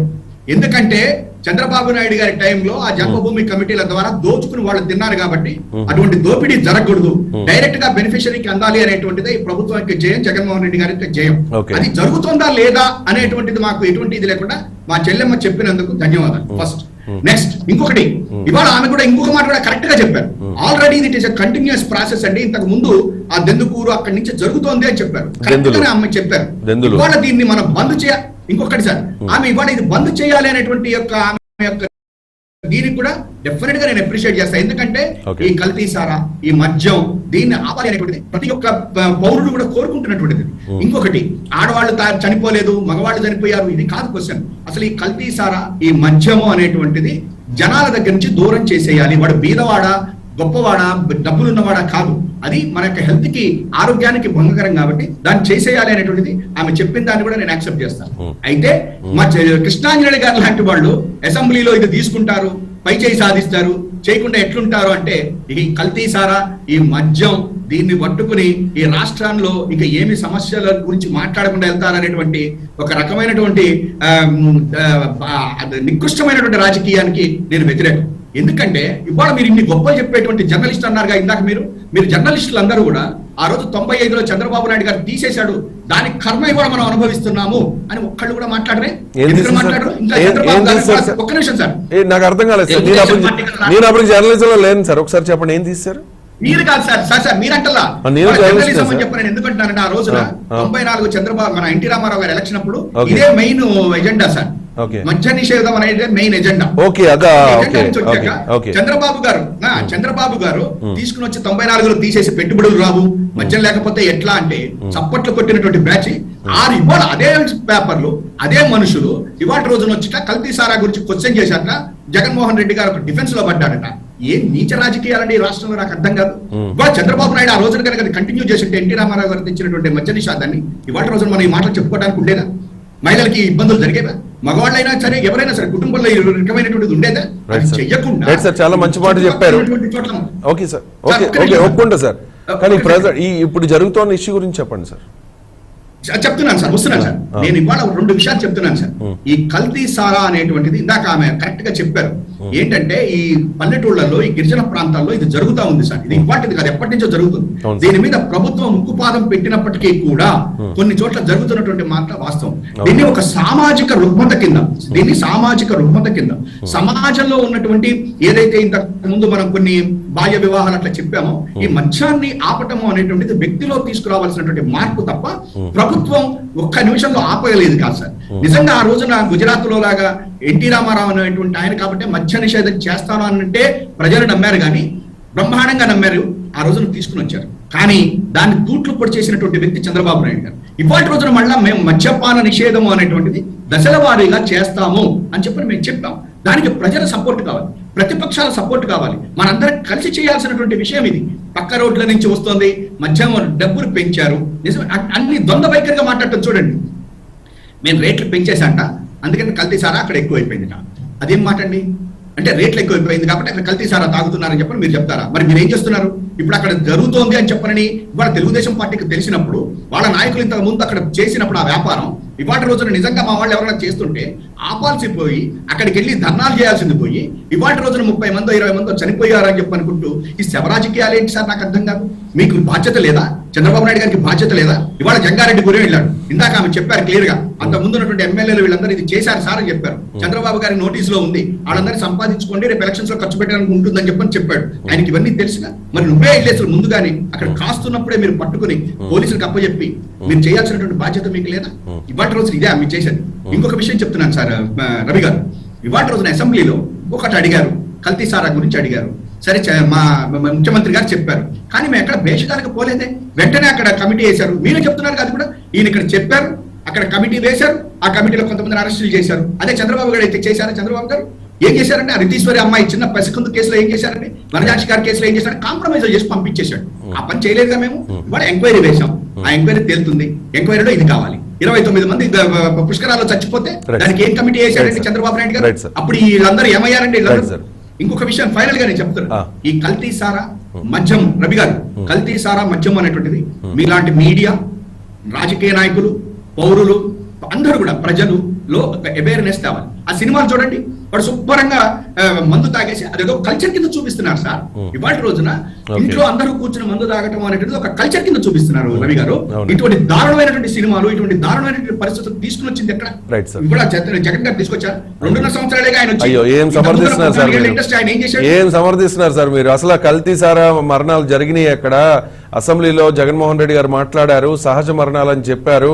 వెంటనే ఒకవైపు ఏదైతే సహజ మరణాలని చెప్పి అనౌన్స్ చేశారో, ప్రకటన చేశారో అసెంబ్లీలో, అదే రోజు అదే టైంలో 1000 లీటర్ల బెల్లం ఓట ధ్వంసం చేశారు. కొంతమంది కేసులు కూడా పెట్టారు. మీరు తప్పు ఒప్పుకోవట్లేదు సార్, తప్పు జరిగింది సార్. ఒక్క నిమిషం సార్, లెట్ మీ సార్ ఒక్కసారి సార్, ఒక్క నిమిషం సార్, ఒక్క నిమిషం సార్, ఆయన తప్పు చేశారు కాబట్టి సార్, ఆయన తప్పు చేశారు కాబట్టి ప్రతిపక్షంలో ఉన్నారు సార్ ఈ రోజున. సార్ తప్పు అని ఒప్పుకున్నాం సార్, తప్పేమి కాదు సార్. సార్ సుందరరాం శర్మ గారు, ఈ 5 ఏళ్ల టెన్యూర్ లో ఏ పార్టీ ప్రభుత్వం ఏ పార్టీ అధికారంలో ఉన్నా ఆ ప్రభుత్వ టెన్యూర్ 5 ఏళ్లలో కొన్ని విషాదకర ఘటనలు జరుగుతాయి సార్. అది గోదావరి పుష్కరాలు, అప్పుడు చంద్రబాబు నాయుడు గారు ముఖ్యమంత్రిగా ఉన్నప్పుడు గోదావరి పుష్కరాలు ఎలాగో, కచ్చులూరు బోటు ప్రమాదం ఎలాగో, అంటే కొన్ని అలాగే సార్ కొన్ని మానవ తప్పిదాలు ఉంటాయి, కొన్ని మానవ తప్పిదాలు ఉంటాయి సార్ దీనిలో. మీ మీడియా ఏమైంది? 95లో చంద్రబాబు గారు మద్య నిషేధానికి తూట్లు పడుతుంటే అప్పుడు మీ మీడియా ఏమైంది? ఇదే మీడియాగా ఎన్టీ రామారావు గారిని సపోర్ట్ చేసింది సార్. ఇవాళ నేను మళ్ళా చెప్తున్నా, I'm just humbly requesting the media and all people also. ఒక విషయం నేను న్యూట్రల్ గానే మాట్లాడుతున్నా సార్. కచ్చులూరు బోటు ప్రమాదం అయింది సార్, కచ్చులూరు బోటు ప్రమాదం అయింది. అది ఎవరు తప్పు సార్? గోదావరి పుష్కరాల్లో అంతమంది చనిపోయారు సార్, ఎవరు తప్పు సార్ అది? ఇప్పుడు ఈ మానవ తప్పిదం వల్ల ఇదంతా జరిగింది. ఎవరి తప్పు? ప్రజలది తప్ప? ప్రజలది కాదు సార్. ఎవరు తప్పు మీరే చెప్పండి, ఎవరు తప్పు? చంద్రబాబు తప్పు కాదా? మరి చంద్రబాబు అప్పుడు గోదావరి పుష్కరాల్లో చనిపోయినప్పుడు చంద్రబాబు నాయుడు గారిది ఎంత తప్పు? కచ్చులూరు బోటు ప్రమాదానికి కూడా బాధ్యత వహించాల్సిన జగన్మోహన్ రెడ్డి గారు కదా, దీనికి కూడా బాధ్యత వహించాల్సిన జగన్మోహన్ రెడ్డి గారు కదా. ఒక్కటే సార్ ప్రతిపక్షాలు అడిగేవి, ప్రజలు అడిగేది న్యాయ విచారణ చేయండి. న్యాయ విచారణ చేయమంటున్నారు సార్, ఒక ఎంక్వైరీ చేయండి సార్. చంద్రబాబు గారు బాధ్యత వహించాడా? ఫస్ట్ మీరు పక్కన పెట్టండి, మీరు అది బోట్లు గిట్లు. You are discussing about Chandrababu Naidu 29 people. నేను అడుగుతున్నా, చంద్రబాబు గారు బాధ్యత వహించాడా? చివరికి కోర్టు కమిటీ వేసినటువంటి కమిషన్ యొక్క తీర్పు ఏమైనా వచ్చింది? ఏంటి సార్ మీరందరూ కూడా ఇట్లా మాట్లాడతారు? చంద్రబాబు గారు చేసినటువంటి దురాగతాలకే సార్ ఇవాళ ఈ రాష్ట్రం అనుభవిస్తోంది. నేను చెప్తున్నాను మీకు, ఇవాళ రోజున ఆయన ఏం చేసినా అది గొప్ప, ఆయన ఏం చేస్తే దాని మీద ఆయన ఏమీ ఉండదు. మీరు వచ్చేసి ఇవాళ జగన్మోహన్ రెడ్డి గారు వచ్చిన 2 సంవత్సరాల్లో మీకు మద్య నిషేధం చేసి పారేశారు, సారా కల్తీలు లేకుండా చేసి పారేశారు. ఏం సార్ ఇది? మీరు ఎక్కడ సార్ మద్య నిషేధం, ఎక్కడ మద్య నిషేధం చేశారు సార్? అదే చేయలేదు సార్, అందుకని మనం కోపించుకోవాలి. చంద్రబాబు అయితే చేసేవాడు, పీకేవాడు బాగా. చంద్రబాబు అయితే బాగా పీకేవాడు. జగన్ ఏం చేయలేకపోతున్నాడు. 2.5 సంవత్సరాలు ఏం చేయలేకపోతున్నాడు. ఆయనకి 5 సంవత్సరాలు ఇచ్చారు కానీ మీకు 2.5 సంవత్సరాలకే బీపీలు పెరిగిపోయినాయి ఒక్కొక్కరికి. ఏంటండి అది? అని he has come 2.5 years back అండి. అందులో 2 సంవత్సరాల పాటు కరోనా అవన్నీ జరిగినాయి. మీరు కోరుకోవడానికి తప్పు పట్టట్లేదండి, అందులో అనుభవం కూడా లేదు, కానీ 2 years లో అన్ని చేసేయాలి. మీకు 2 years లో అన్ని చేశారు. చంద్రబాబు ఇంతకు ముందు 600 హామీలు ఇచ్చి విఫలమైనా పర్వాలేదు, ఆయన ఇప్పటికీ ఇంకా ఆయన అయితేనే బాగుంటుంది. ఆయన అయితే సీనియర్ అట. దేనికి సీనియర్? అబద్ధాలు చెప్పడానికి. మా కృష్ణాంజలి గారు లాంటి వాళ్ళు మంచి పటిష్టా పౌరులను తయారు చేసుకోవడానికి ఆయన అగ్రగణ్యుడు తప్ప మా జగన్ గారికి చేత కావట్లేదు. అందుకని ఇట్లాంటి వాళ్ళు తయారు చేసుకోవడం. జగన్ నేను చెప్తున్నా ఇవాళ మళ్ళా తెలుగుదేశం పార్టీ ఇస్ రెస్పాన్సిబుల్, ముఖ్యంగా చంద్రబాబు నాయుడు గారు. ఎందుకంటే 95లో మద్య నిషేధాన్ని తీసేసిన తర్వాత నుంచి ఈ రాష్ట్రంలో చేసినటువంటి కల్తీసారా పర్మిట్ రూములు ఇచ్చాడు, బెల్ట్ షాపులు పెట్టాడు. ఈ జంగారెడ్డిగూడెంలో ఆ సారాయి తాగి చనిపోయిన వాళ్ళకు కూడా బాధ్యత చంద్రబాబు నాయుడు గారే తీసుకోవాలి సార్. అప్పుడు నిషేధం ఎత్తేసారు కాబట్టి ఇప్పుడు ఈ ఘటనకు కూడా చంద్రబాబు నాయుడు గారే బాధ్యత వహించాలి సార్. రైట్ సార్, చాలా బాగా చెప్పారు సార్, చాలా బాగా క్లియర్ గా చెప్పారు సార్ మీరు. Right sir. అసలు తప్పంతా ఎవరితో చెప్పనా సార్? ఈ సురాపానాన్ని స్టార్ట్ చేశారు కదా సార్ దేవతలు, వాళ్ళది సార్ తప్పు, వాళ్ళది తప్పు అంట. వాళ్ళ మీద కేసు పెడదాం సార్ మనం, వాళ్ళ మీద కేసు పెడదాం సార్ మనం. ఈ దేవతలు సురాపానం స్టార్ట్ చేసింది వాళ్ళు కదా సార్, వాళ్ళ మీద కేసు పెడదాం సార్. అంతే కదా సార్? మాట్లాడుకుంటాడు సార్, మీకెందుకు? ఆయన చెప్పుకుంటాడు, అదే చెప్తాడు ఆయన. మూలం అక్కడ జరిగింది. మొన్న తయారు చేసిన దేవతలు కాబట్టి వాళ్ళ మీద కేసు పెడదాం సార్. మీరు చంద్రబాబు గురించి మాట్లాడారు, చంద్రబాబు గారి గురించి మాట్లాడారు, కరెక్ట్ అది చెప్పండి. Right sir. చంద్రబాబు గారి గురించి మాట్లాడారు, కరెక్ట్ అది చెప్పండి. ఆయన చెప్పుకుంటాడు అవన్నీ. అప్పుడు ఆయన పేపర్లు అవన్నీ కూడా మెయిన్ హెడ్డింగ్ ఇస్తే అసలు చంద్రబాబుది కాదు తప్పు, ఆడెవడో సురాపానం చేసిన దేవతలది తప్పు, అసలు దేవతలు ఎవరు? చంద్రబాబే దేవుడు, అసలు ఆయనే పుట్టింది అందుకు అని చెప్పి ఆడు చెప్పుకుంటారు మనకు. Right sir. రఫీ గారు, సుందరరాం శర్మ గారు అంటే నాకు చాలా గౌరవం ఉండేది. ఆయన కాంగ్రెస్ పార్టీ స్పోర్ట్స్ పర్సన్ ఉన్నప్పుడు చాలా బాగా మాట్లాడేవాడు ఆయన. మరి ఎందుకు దీంట్లో చేరి ఇలా మాట్లాడుతున్నాడు నాకే అర్థం కావట్లేదు. నేను చాలా సార్లు 1-2 సార్లు ఆయనతో మాట్లాడాను. కారులో మేము ఇద్దరం కూడా కలిసి ఒకసారి రైల్వే స్టేషన్ దగ్గర వెళ్ళాము టీవీలో. అప్పుడు చాలా బాగా మాట్లాడేవాడు. ఇప్పుడు అంతా కూడా ఎందుకు ఇలా మాట్లాడుతున్నాడో నాకు అర్థం కాదు. మరి ఎందుకు మార్పు వచ్చింది తెలియదు. మీరు అప్పుడు కూడా జగన్ గారు ఉన్నాడు, అప్పుడు కూడా జగన్ గారు ఉన్నాడు, అప్పుడు కూడా కాంగ్రెస్ పార్టీ ఉంది. నేనేం చెప్తానంటే మేడం గారు కూడా చెప్పారు ఇందాక, మా ప్రభుత్వ హయాంలో చీప్ లిక్కర్ 47 రూపాయలు ఉండేది, ఇవాళ 140 రూపాయలు. మీరు నోట్ చేసుకోండి రవి గారు. తెలుసు నాకు రేట్లు తెలుసు. ఇప్పుడు అంటే 100 రూపాయలు తేడా వచ్చింది. 5 రూపాయల పావలాకి ఆంధ్రప్రదేశ్ ప్రభుత్వం కొన్ని ప్రైవేట్ కంపెనీలకి 25 రూపాయలకి అమ్మితే వాళ్ళు 40 రూపాయలకి అమ్ముకునేవాళ్ళు. ఇవాళ జగన్ బ్రాండ్ వాళ్ళు ఆయన మనుషులే తయారు చేస్తారు, 27 రూపాయలకి కొంటారు, 5 రూపాయల పావలాది. మళ్ళీ మార్కెట్లో షాపుల్లో 160 మొన్నటి అమ్మారు, తగ్గించి ఇప్పుడు 140 చేస్తున్నారు.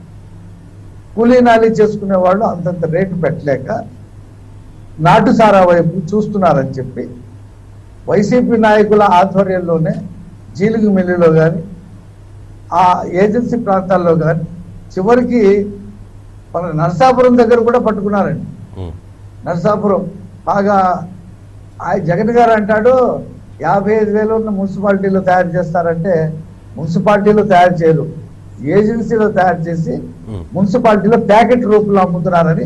చనిపోయినటువంటి వాళ్ళ పిల్లలు మా నాన్న ఈ ప్యాకెట్ తాగి చచ్చిపోయాడు అని చెప్పి వాళ్ళు పిల్లలు చూపించారు. అంటే ప్రతి ఊర్లో ఎచ్చేదిగా నాటు సారా వచ్చేస్తా ఉంది. అసలు సారానే జే బ్రాండ్ సారానే జగన్మోహన్ రెడ్డి గారు ఆయన బంధువులు ఆయన తయారు చేసుకుని ప్రభుత్వం ద్వారా అమ్ముకుంటున్నారు. వైసీపీ నాయకులు నాటు సారా తయారు చేసుకుని అమ్ముకుంటా ఉన్నారు. అల్టిమేట్లీగా అది స్లో పాయిజన్ తో జనం చచ్చిపోతా ఉంటే జగన్ బ్రాండ్ సారాతో ఇది ఇమీడియట్ గా చచ్చిపోతా ఉన్నారు. ఇది ఈ రాష్ట్రంలో జరుగుతున్నటువంటి విషయం. ఏమంటే సహజ మరణాలు అని చెప్పేసి ముఖ్యమంత్రి గారు చెప్పారు, కరెక్ట్. మున్సిపాలిటీలో నెలగా 30 మంది చచ్చిపోతున్నారని చెప్పి లెక్కలు తీశారు, 30 నుంచి 50 మంది. అందులో ఆడామగా ఇద్దరు ఉంటారు. కానీ ఇప్పటి వరకు చనిపోయినటువంటి ఏదైతే మేము 1 లక్ష రూపాయలు ప్రతి కుటుంబానికి ఇచ్చామో, మేము అధికారానికి వస్తే 25 లక్షల రూపాయలు ఇస్తామని చెప్పాము, ఆ మేడం గారు వెళ్ళి 10,000 రూపాయలు ఇచ్చిందో, సిపిఐ నాయకులు వెళ్ళి పరామర్శించారు, వాళ్ళందరూ కూడా మగవాళ్ళేనండి. ఎవరు లేడీస్ సహజ మరణాల్లో లేడీస్ ఉంటారు, చిన్నపిల్లలు ఉంటారు, పెద్దవాళ్ళు ఉంటారు, అందరూ ఉంటారు. ఫుడ్ పాయిజన్ అయితే ఇంట్లో తింటే అందరూ చచ్చిపోతారు. కానీ మగవాళ్ళే చనిపోతున్నారు అనేది చాలా వాస్తవం. మీరు చింతలపూడి కానీ పశ్చిమ గోదావరి జిల్లాలో ఏ ప్రాంతానికి వెళ్ళినా సరే ఎవరిని అడిగినా వాళ్ళు ఎలా చనిపోయారో చెప్తారు. కానీ ముఖ్యమంత్రి అంగీకరించడానికి సిద్ధంగా లేడు. ఎందుకంటే ఆయన చేస్తున్నటువంటి సారా వ్యాపారం మద్యం వ్యాపారానికి కౌంటర్గా ఇది వచ్చింది. ఇది వచ్చిందని చెప్పి ఒప్పుకోవటం లేదు. తెలంగాణ నుంచి మాత్రం బ్రాండెడ్ బాటిల్స్ రాకూడదు, వస్తే కేసులు పెడతాం. ఈ సంఘటన జరిగిన తర్వాత ఇన్ని కేసులు పెట్టాం, ఇంతమందిని పట్టుకున్నాం. సార్ చిన్న డౌట్ ఇక్కడ, సార్ చిన్న డౌట్ రఫీ గారు, చిన్న డౌట్. ఒక నిమిషం నేను అడుగుతా సార్, ఒక నిమిషం. జగన్మోహన్ రెడ్డి గారు కూడా ఇదే డౌట్ ని వ్యక్తం చేశారు అసెంబ్లీలో. సార్ మద్యం ద్వారా ఆదాయాన్ని ఒక నిమిషం సార్. లేదు సార్, టైం లేదు సార్. ఈ చర్చ కోసం ఒక అరగంట ఎక్స్టెండ్ చేసాం మనం. సార్ వినండి సార్, ఒక్కసారి వినండి సార్, వినండి సార్. ఏంటో అరే సెంటెన్స్ ఆపకుండా మధ్యలో మీరు చెప్తారేంటి? ఇందాక శర్మ గారు కూడా అదే అంటున్నాడు. ఒక సబ్జెక్ట్ చెప్తున్నాము, సబ్జెక్ట్ అయిన తర్వాత నేను అడుగుతాను, చెప్పండి. బెల్లం ఓటుని ధ్వంసం చేసినటువంటి వీడియోలు, డ్రమ్ములు, ఆ పొయ్యిలు అన్ని కూడా ప్రభుత్వ అధికారులే చూపించారు. మరి నాటి కాయట్లేదని ముఖ్యమంత్రి చెప్తాడు. మేమేమి అసెంబ్లీలో ఏం చెప్తున్నామో దాని మీద చర్చ పెట్టండి అని చెప్పి నోటీస్ ఇస్తా ఉన్నాం. స్పీకర్ దాన్ని తోసిపుచ్చుతా ఉన్నాడు. దాని నిరసనగా మేము అక్కడ నిరసన తెలుపుతా ఉన్నాం. వాయిదా తీర్మానాలు ఒప్పుకోవచ్చు కదా, చర్చకు వస్తే మేము అనేక ఆధారాలతో పాటు చూపిస్తాం కదా అక్కడ. ఎందుకు చర్చకు ఒప్పుకోవట్లేదు? 4 రోజుల నుంచి వాయిదా తీర్మానం ఇస్తున్నామా, ఆయన దాన్ని రిఫ్యూజ్ చేస్తున్నారు. ఇప్పుడు చెప్పండి మీరేంటి? మద్యం ద్వారా ఆదాయాన్ని పెంచుకోవాలని ప్రభుత్వం చూస్తోంది అనేది తెలుగుదేశం పార్టీ నాయకుల అతిపెద్ద ఆరోపణ ఈ మధ్య. కదా సార్ ఒక్క నిమిషం వినండి సార్. అంటే రెగ్యులర్ బ్రాండ్లను కాదని చెప్పి వాళ్ళకి కావాల్సిన వాళ్ళ డిస్టిలరీల్లో వాళ్ళకి కావాల్సిన కొత్త పేర్లతో మందు తయారు చేసి ఎక్కువ కమిషన్లు తీసుకుని వాళ్ళు జేబులు నింపుకోవడానికి ప్రయత్నం చేస్తున్నారు అనేది ప్రధానంగా మీ పార్టీ నాయకులే ఆరోపిస్తున్నారు కదా. మరి అలాంటప్పుడు ఈ సారాన్ని కూడా ఎందుకు ఎంకరేజ్ చేస్తారు సార్? ఈ సారాన్ని కట్టడి చేస్తే ఈ ఆదాయం పెరుగుతుంది కదా సార్. వైసీపీ నాయకులు జేబుల్లోకి డబ్బులు వెళ్తాయి, ప్రభుత్వ ఆదాయం కూడా పెరుగుతుంది కదా. అంటే మీరు చెప్తున్నట్టుగా చిన్న లాజిక్ మీకు ఆ లాజిక్ చెప్తా, చెప్పండి. అది ప్రభుత్వంలో ఉన్న పెద్దలు అమ్ముకుంటున్నటువంటి 120 రూపాయలకు అమ్ముకుంటున్నటువంటి జే బ్రాండ్ మద్యం వైసీపీ నాయకులు లోకల్ గా చీప్ గా 30 రూపాయలకి 40 రూపాయలకు అమ్ముకుంటున్నటువంటిది నాటు సారా. ఇవాళ నేను శరభ గారు ఒకటే అడుగుతున్నాను, మీ ప్రభుత్వం అధికారంలోకి వచ్చింది సంపూర్ణ మద్యపాన నిషేధం పెడతారని. ఇవాళ 36 నెలలు అంటే 3 సంవత్సరాలకి 2 నెలలే తక్కువ.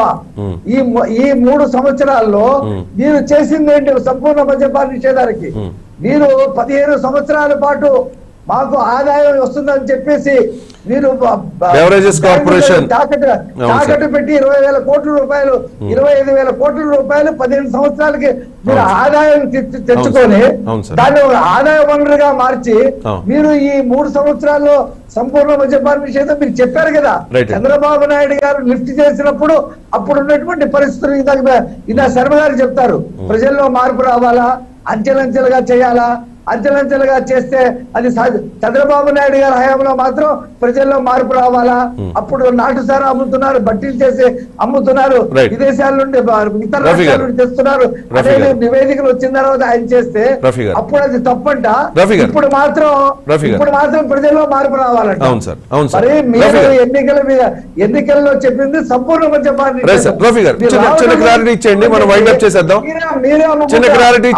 ఉన్నారు అక్కడ. చిన్న క్లారిటీ ఇచ్చేస్తే మనం వైండప్ చేద్దాం సార్ ప్లీజ్. ఒకసారి ఇప్పటికే టైం అయిపోయింది. ఒక్కసారి సార్ 2019 ఎన్నికల మేనిఫెస్టోలో సంపూర్ణ మద్యపాన నిషేధం అని చెప్పి హామీ ఇచ్చారు కాబట్టి తెలుగుదేశం పార్టీ నాయకులు ఇప్పుడు మీరు హామీ ఇచ్చారు కాబట్టి నెరవేర్చాలని అడుగుతున్నారా, లేకపోతే మీ లైన్ కూడా అదేనా? మీ అధికారంలోకి వస్తే 2024లో సంపూర్ణ మద్యపాన నిషేధం చేస్తామని చెప్పదలుచుకున్నారా? ఒకవేళ అలాంటి చెప్పదలుచుకోలేనప్పుడు మీకు అడిగే రైట్ ఉంటుందా? ఎందుకు లేదు, మీరు ప్రజలకు చెప్పారు సంపూర్ణ మద్యపాన నిషేధం చేస్తాం. చంద్రబాబు నాయుడు బెల్ట్ షాపులు పెట్టాడు, నేను మొత్తం దాన్ని ఆపేస్తాను, వచ్చిన మొదటి రోజే చేస్తా అని చెప్పి ఆయనే సొంతంగా బ్రాండ్లు ఏర్పాటు చేసుకుని ఆయన బంధువులు వీళ్ళు అక్కడ విదేశాల్లో సౌత్ ఆఫ్రికాలో చేసి తరిమి కొట్టారు. వాళ్ళని అయ్యే బ్రాండ్లు తీసుకొచ్చి ఆంధ్రప్రదేశ్ లో అమ్ముతున్నారు. కాబట్టి ఆయన సంపూర్ణ మద్యపాన నిషేధం అని చెప్పి ఆయన బంధువులు మీ లైన్ చెప్పట్లేదు, మరి మీ స్టాండ్ చెప్పట్లేదు మద్యం విషయంలో. దాని మీద సార్ మద్యం విషయంలో మీ స్టాండ్ చెప్పండి సార్. మద్యం విషయంలో మీ స్టాండ్ చెప్పండి సార్. మీ వ్యవస్థాపక అధ్యక్షులు ఎన్టీఆర్ గారు సంపూర్ణ మద్యపాన నిషేధం చేస్తే తర్వాత ఇప్పుడున్న మీ అధినేత చంద్రబాబు నాయుడు గారు తీసేశారు సార్. ఆచరణ సాధ్యం కాదని చెప్పాము, దానికి కట్టుబడి ఉంటాం. రైట్ సార్, దానికి కట్టుబడి ఉంటాం. ఆచరణ సాధ్యం కాని విషయాన్ని చెప్పి మహిళల చేత ఒకవేళ 2024లో తెలుగుదేశం పార్టీ ప్రభుత్వం వచ్చినా కూడా మద్యపాన నిషేధం చేయదు, కంటిన్యూస్ గా అమ్ముతూనే ఉంటది. అది క్లారిటీ కోసమే అడిగాను నేను. మీకు హక్కు ఎక్కడ ఉందని చెప్పి అంటున్నాను.